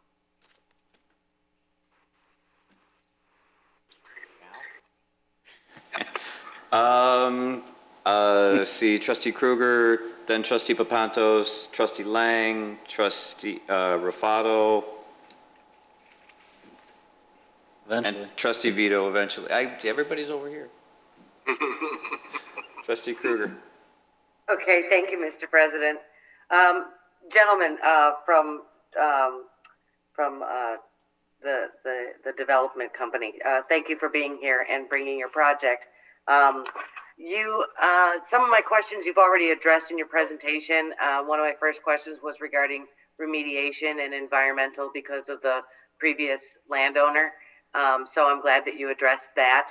My second question that you sort of addressed was, I think it was Mr. Hafron that you had mentioned that you guys were in this for a period of 15 years, at least your future. My question was, what is your vision for long-term management of this site?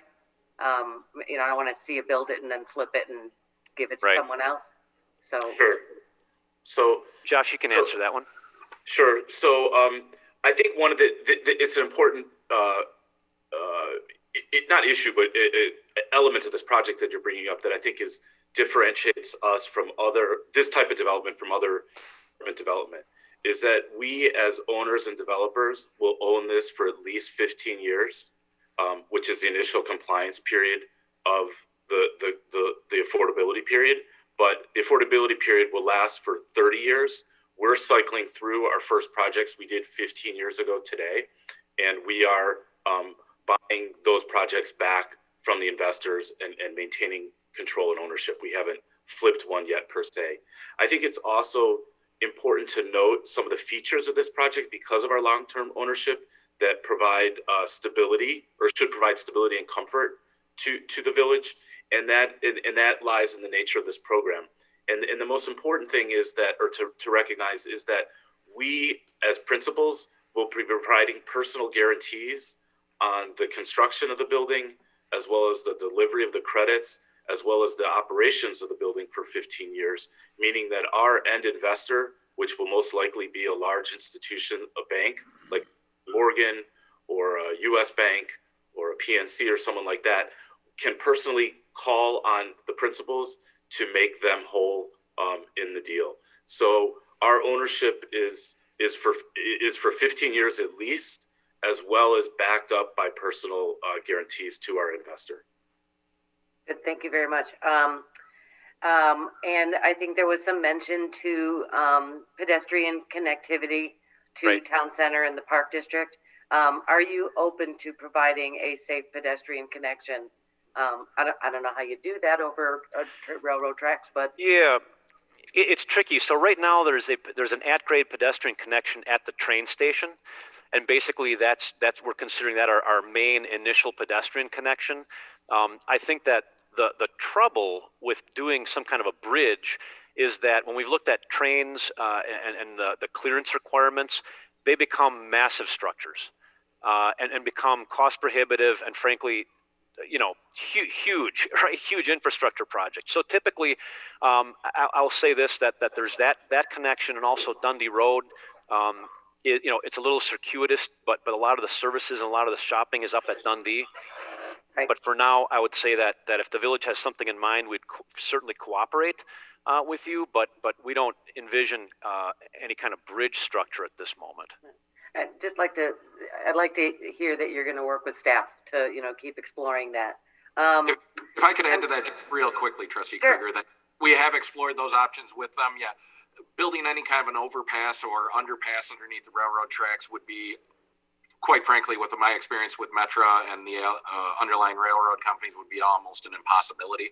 So what we are going to work with them, and we've suggested, and they are willing to work with us, as you may know, the village is in the final process of acquiring the Ebinger property, that we would work with them to make that a much more attractive connection point to the existing Wheeling Metro station and utilize that at grade crossing. True. I was wondering too if our current station area plan doesn't address that, depending on what was going to go in there, what our vision was. But I appreciate that. Thanks for jumping in, Director Clicker. I am concerned about the protecting children being so close to the tracks. Will the property be fenced or screened? The answer is yes. There's actually an existing fence there now that I believe is the property of the railroad. But our civil engineer identified that, and our budget right now has replacing that fence if we're able to. And again, there we'd work with staff. But from that perspective, a concern that you may have for the kids, we have that triple concern. I mean, we want to make sure it's safe for our residents, of course, So, but right now, that's the biggest concern is the tracks.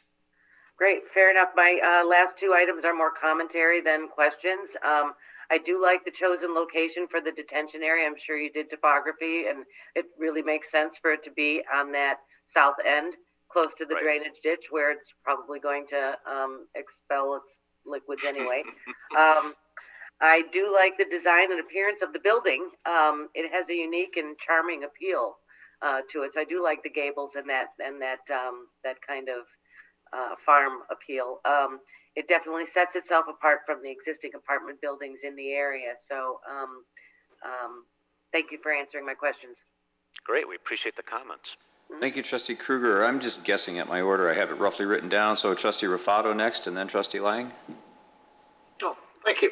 So, thank you, Mr. You, President. Trustee Papantos, I promise. If she wants to go second, she No, that's okay. I can't believe I got to go first. You mentioned that you're going to be owning these buildings for 15 years, and you're responsible for the management. So, is the management team consistent across all of your properties? So, are they employees of your development firm, or do you contract them out for each development? And how are they managed within your organization? Sure. Sig, Josh, I can take this. You want to take that one? Sure, Josh. Sig and I try to split things up between. We each have our answers. Sig's entitlements, construction. I'm programming, financing. You call it management as well. But so, and I didn't mean to mislead you at all. We do not. We hire third-party property managers to manage the property. Our properties in Illinois are managed by a group called Oakbrook Corporation out of Madison, Wisconsin.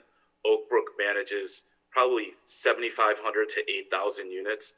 They're experts or considered experts at managing affordable housing and the compliance that goes along with it. They also manage, market rate units. And the way we monitor Oak Brook is we will have an asset manager, someone on our team will function as an asset manager and coordinate with Oak Brook to make sure that the building's running fine. So we'll probably have at least quarterly calls with Oak Brook. During lease up, we'll have weekly calls, and then going forward, like I said, we'll probably have quarterly calls with them, and then we produce an annual budget, and we do at least semi-annual site inspections by ownership. Okay, so are those anonymous, or they know you're coming in? How does that? A little of both. A little of both. Yeah. So we'll show up and just show up and say happen to be in the neighborhood and walk the property, and then we'll also do more. Hey, we're going to be out there in a couple weeks. Let's sit down and talk. And how long have you worked with Oak Brook Management? Since I started, 21 years.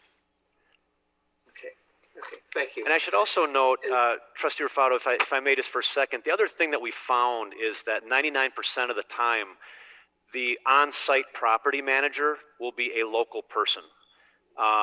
We very typically will work to hire someone that knows the community, may even be, may live in Wheeling, so that there's a real local presence and knowledge of the person that's in the field at the property. All right, thank you. Thank you very much for that. The only comment, and the architecture looks great. The only difference that I see is that these properties, the apartments, don't have any decks or patios. So is that by design? At this point, it was by design, and the answer is yes. Okay, because that's the only thing that's not consistent with any of the other properties that we have in the area, and that's only a comment that I have. So thank you. That's all I had, Mr. President. Thank you, Trustee Rufato. Trustee Lang, and then Trustee Papantos. Thank you. Gentlemen, great project. I like this project, and I think the location is spot on for it. As you can see with some of the comments already, we are concerned with management upkeep and make sure that the buildings are taken care of for a long period of time, and I think you've addressed that, so that is good to hear. Also, it was mentioned about the safety issues with the railroad tracks. Big concern as well. The one thing along the tracks that I'd like to get this out ahead of time is that, make the property facing the tracks very presentable. I mention that to everyone that builds along the tracks, because those are potential customers that are taking that train as well, potential tenants, I should say. And, use good fencing and good landscaping. I don't know if the fence that's there right now is probably not that presentable. I would say that would be room for good improvement there, and same with landscaping. Make the back end look as great as the front end as well, please. And the only other issue I have, or not issue, but can we work on the name? Absolutely. We have officially not named this yet, and we usually work with a branding company that will start to explore, what does it feel like, what does it want to be, and in this case, we're starting to develop the architectural theme, and we'll come up with a fun name. Excellent. Herman, looking forward to working with you. Thank you very much. We appreciate that. Kind of liked workforce, but okay. Trustee Papantos, and then Trustee Vito. Thank you. And thank you for the presentation. I have to admit that when I first read it, I had to go online and look up exactly what workforce housing was. I had never heard of it. And I think it does serve a purpose that is needed throughout this area. Are there other types of this housing in this area within a 25-mile radius or so? I think that's part of why the demand is so strong here, or perceived to be so strong at this point, is that there is a lack of recent, call it new, affordable housing being built. There's only two projects that are identified in the study. One's a 20-unit project in Glenview, and the second is a project in Wheeling, I think it is Parkview Apartments. And I can look up the address of that one. But that project has 45 units.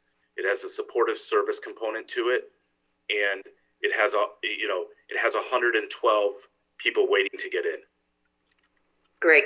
And I also had the same concerns that have been voiced as far as management.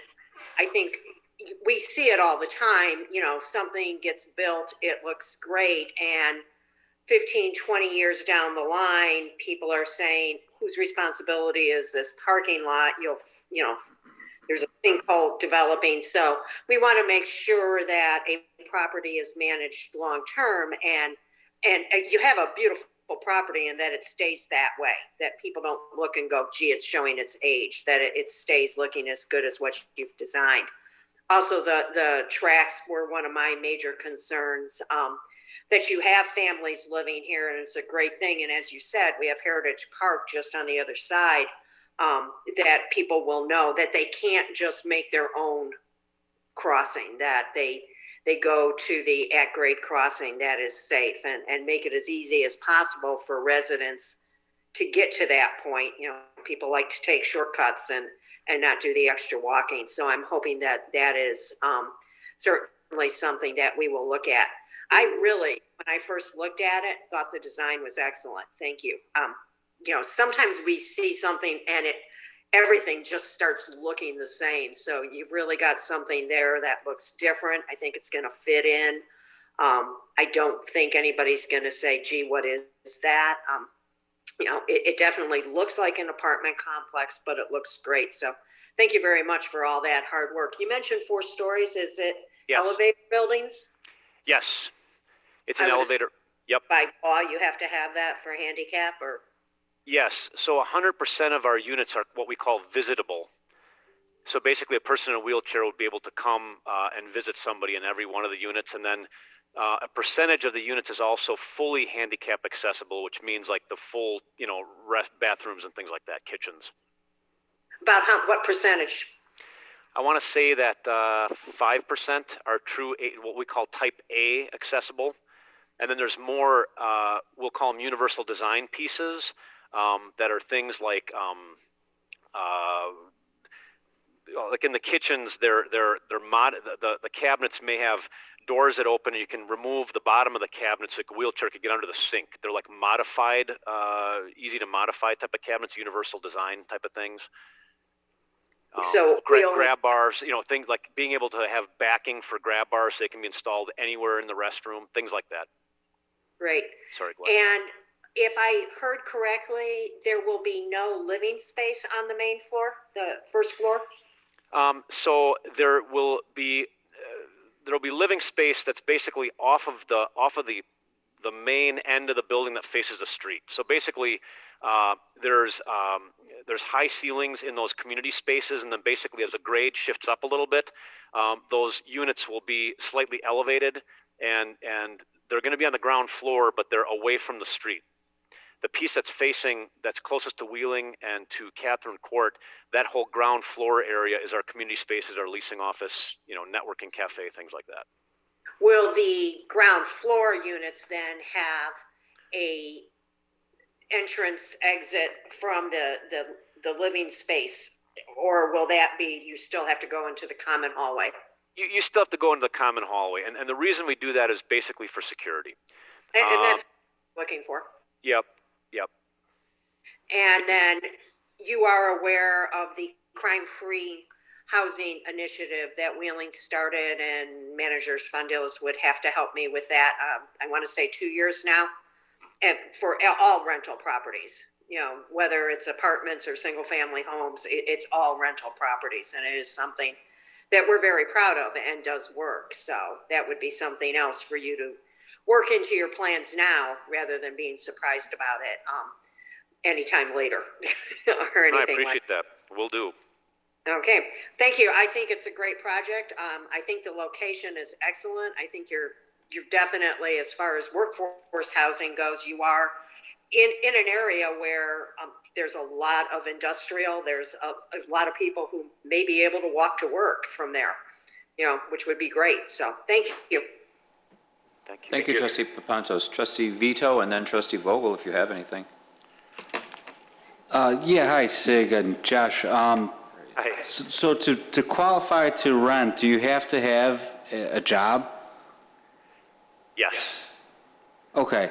So what happens if you lose your job and you're renting one of the units? That's a more detailed, we'll call it a compliance question, but basically, because 100% of these units are considered affordable, in other words, blended, they are all below 60% of the area median income, that basically once somebody moves in, there are certain parameters for how much their income can exceed those limits in any given year.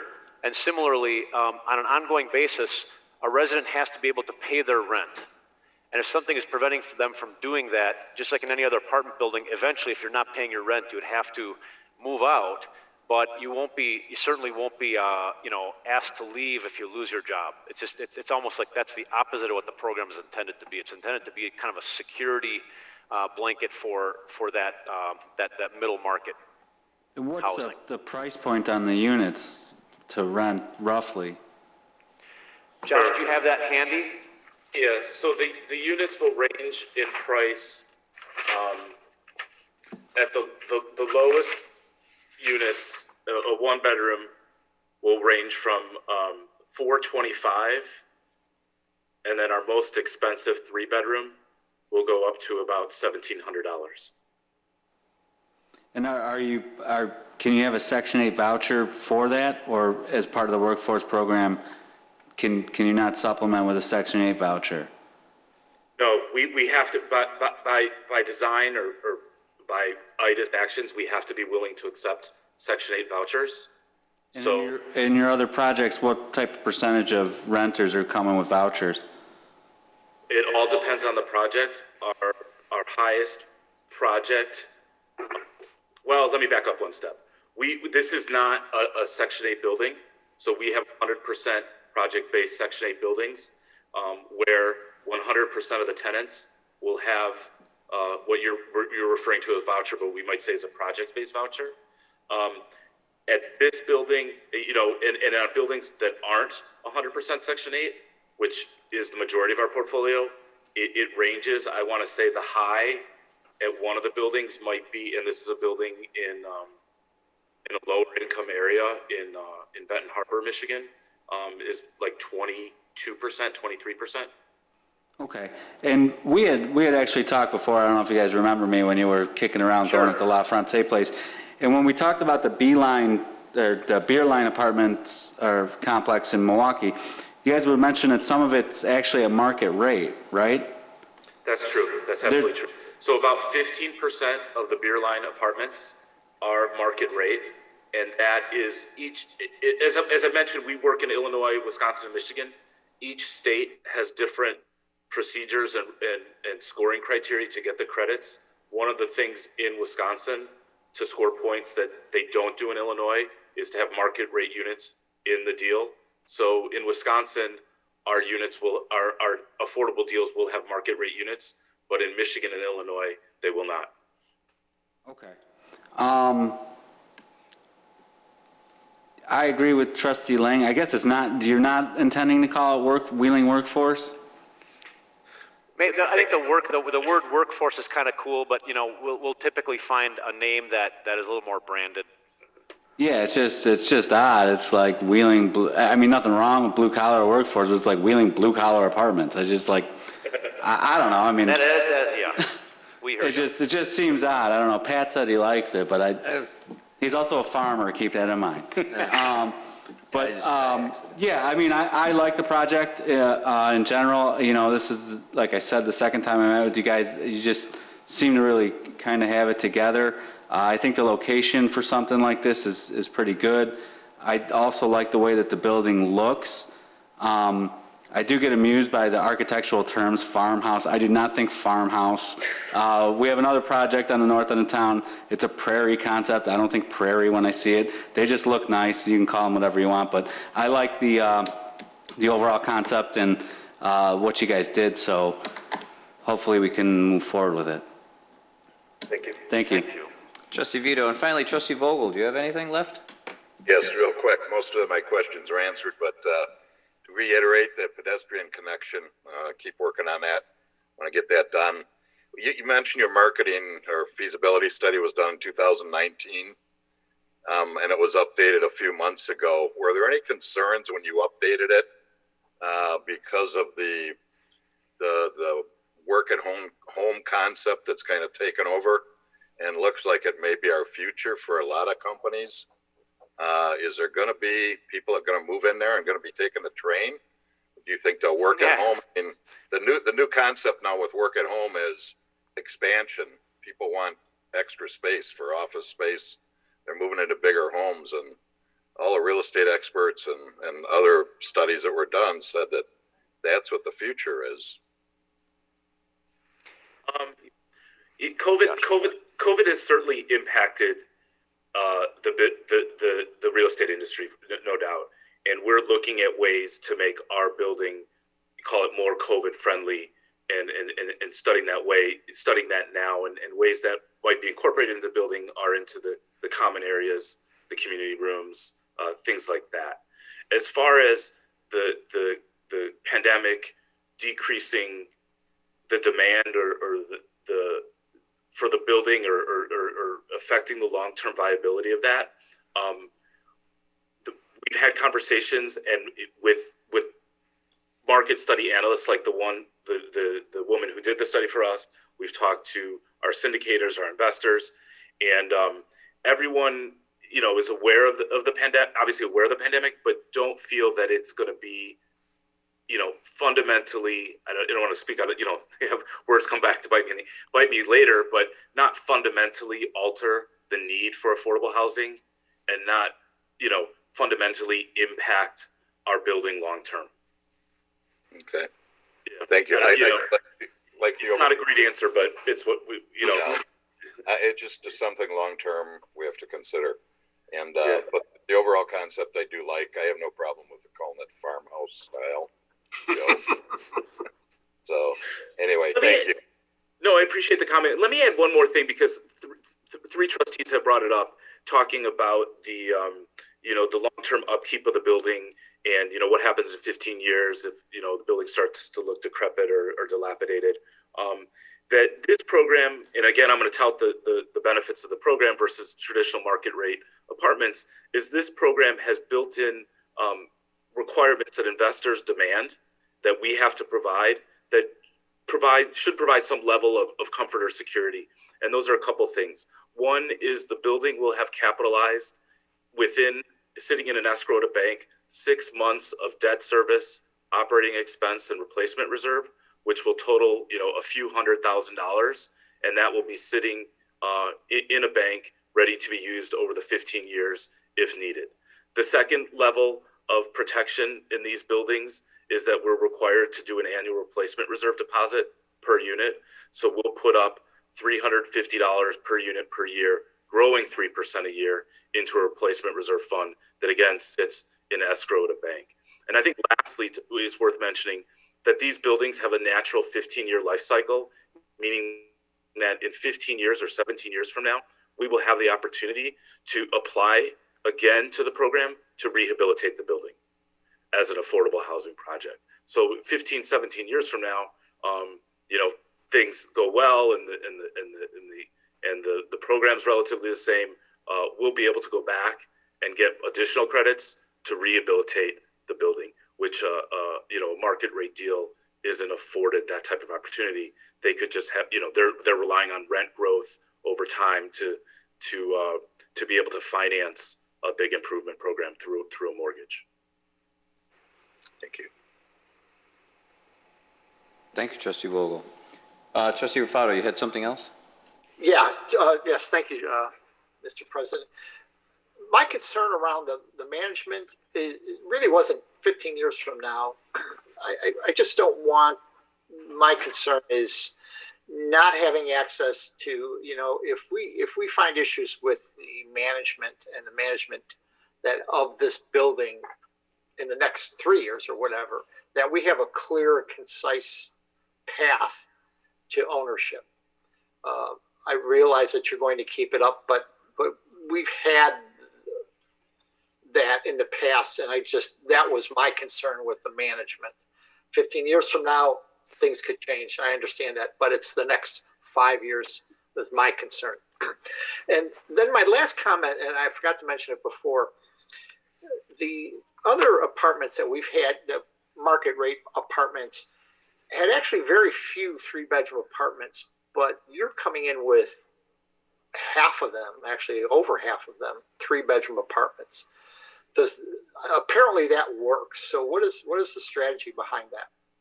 Yeah, let me come back to your first comment on management, and then I'll answer your second one first on the 3-bedroom. 3 bedrooms is a policy focus of IDA. They want to see more 3-bedroom affordable apartments in Illinois. So we scored points for having at least 50% of our units 3 bedrooms, and that's a policy mandate from IDA. Probably coming down from politicians. Okay. And then as far as the management, yes, I hear you. And just, again, touting the program benefits, and what I'm going to say is there's multiple layers of screening on the project once it's in operation, meaning that we as owners want it to run well. You as the city are going to be on our backs if it's not, village are going to be on our backs if it's not running well. In addition, we will have a lender on the project who will be watching it. We'll have an equity investor who comes out to visit it once a year initially, and then once every 3 years. And then we'll also have IDA doing annual inspections of the property. So we have multiple oversight over us, but the ultimate thing is you as a board, you as a village, have to be comfortable with General Capital to say, hey, be able to call us, and we are who we are. And call us with problems, and we'll meet them head on. And I think we can provide references from other communities to say we do that when something arises. Great. Thank you. Thank you, Trustee Rufato. In reviewing the information in front of us, I was really impressed by the company. I mean, just to see the growth, to see a company that can start with a couple of brothers, building some shopping centers, and then the last, 20 years, you guys have built over 35 developments. That is great.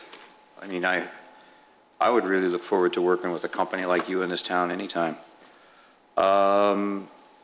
Svondillis, where are we at? You have a question that you need to ask. Oh, wait. It's a consensus vote that I can. But does Mr. Clicker? No. I just wanted to just summarize it real quickly with everybody. The project meets the zoning for the area. It is an MXC zoning district, and this proposed development meets it. It is about 14 units per acre. With zoning, which is actually less than the other apartment building developments that have been developed in the area. For example, Uptown is over almost 42 units per acre. We've been very impressed with working with General Capital. If you noticed in anything that we've said with it, we're reluctant, if you will, to mention the word that this is an affordable housing project or a workforce housing project, because we're working with General Capital and they're responding just as if this was a regular or any development proposal in our community. We have the utmost confidence that it will be, if it moves forward, will be a great benefit for the community. Mr. Svondillis, what is the looking question? for a consensus vote on the consensus. I'll not say the word vote. On the question, is the board in favor of the concept plan for the proposed Wheeling Workforce Apartments proceeding to the Plan Commission for review? Clerk Simpson. Trustee Vito. Yes. Trustee Rufato. Yes. Trustee Papantos. Yes. Trustee Lang? Yes. Trustee Krueger? Yes. Trustee Vogel? Yes. President Horker? Yes, absolutely. Yeah. This looks great. Thank you so much. That's awesome. We really appreciate that. Thank you. Thank you for finding Wheeling. Clerk Simpson, you have some official communication? Yes, I do. The filing period for objections to nominating petitions for candidates seeking office at the April 6, 2021 consolidated election begins at 8 a.m. Tuesday, December 22nd, 2020. The last date to file is Monday, December 29th, 2020 at 5 p.m. Objections to nominating petitions will be accepted by the Office of the Village Clerk, Village of Wheeling, 2 Community Boulevard, 2nd floor. Anything else? I see Trustee Papantos Wait, and then somebody's Trustee saying- Lang. What? Trustee Rafato. I saw Trustee Papantos first and then Trustee Lang, or Rafato. That's fine. Okay, Go ahead. I'm up. Yes, Thank you. First of Papantos. all, thank Go you. I just wanted to wish everybody a very Merry Christmas and a Happy New Year because we won't be seeing anybody until after the first of the year. Also, I hope everybody realized that we just passed a lot of budgets and capital improvement programs, a lot of which that happens is behind the scenes. You get up in the morning and you take a shower, you turn the water on and it's there. Things go down the sewers as they're expected. We do this without going into debt.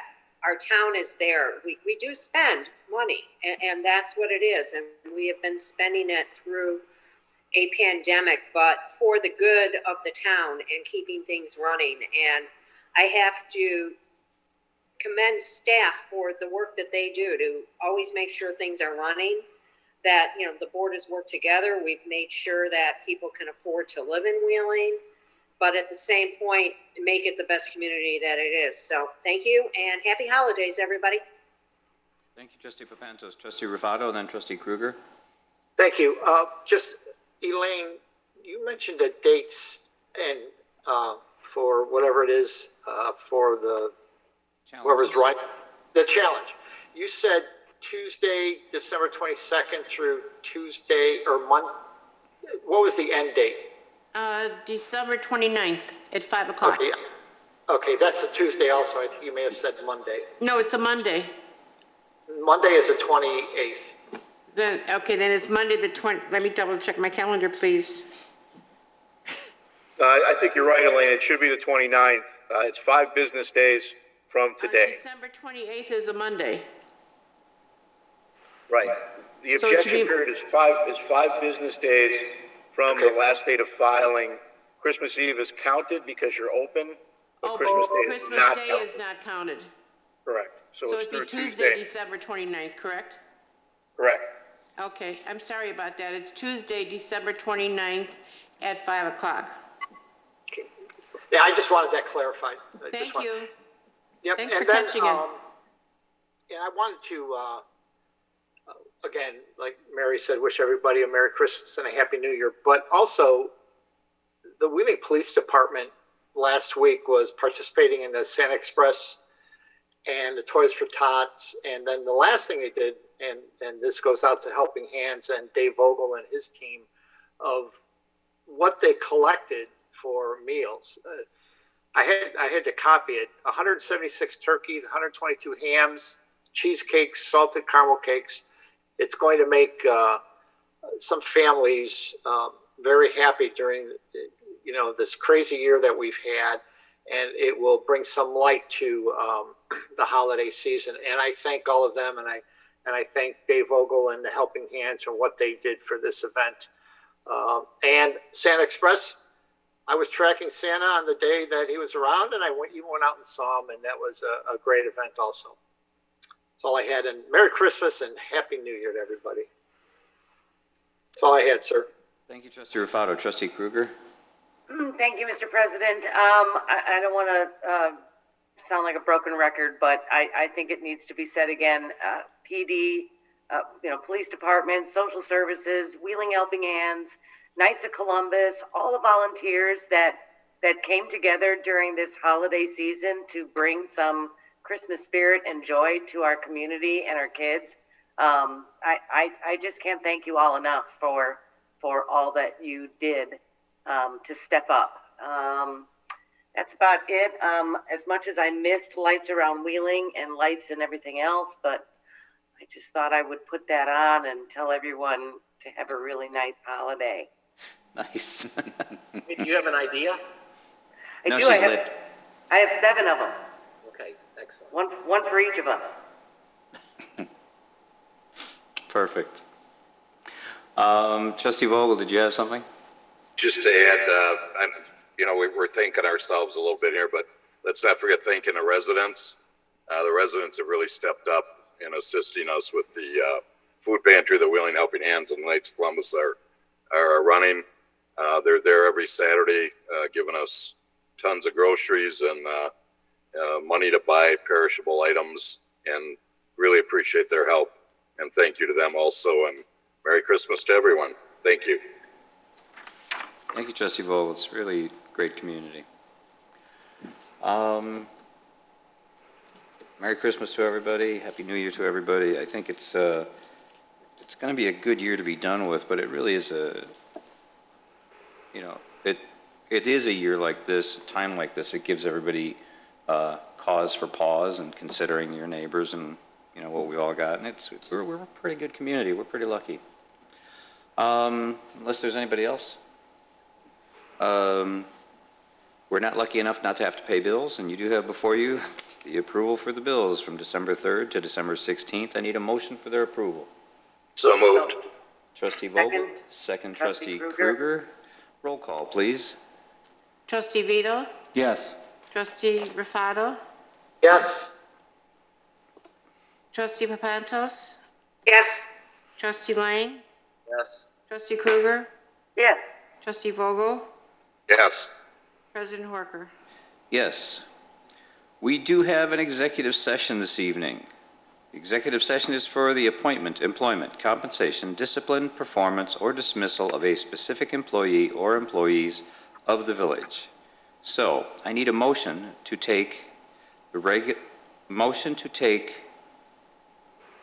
recess into executive session and adjourn the regular meeting.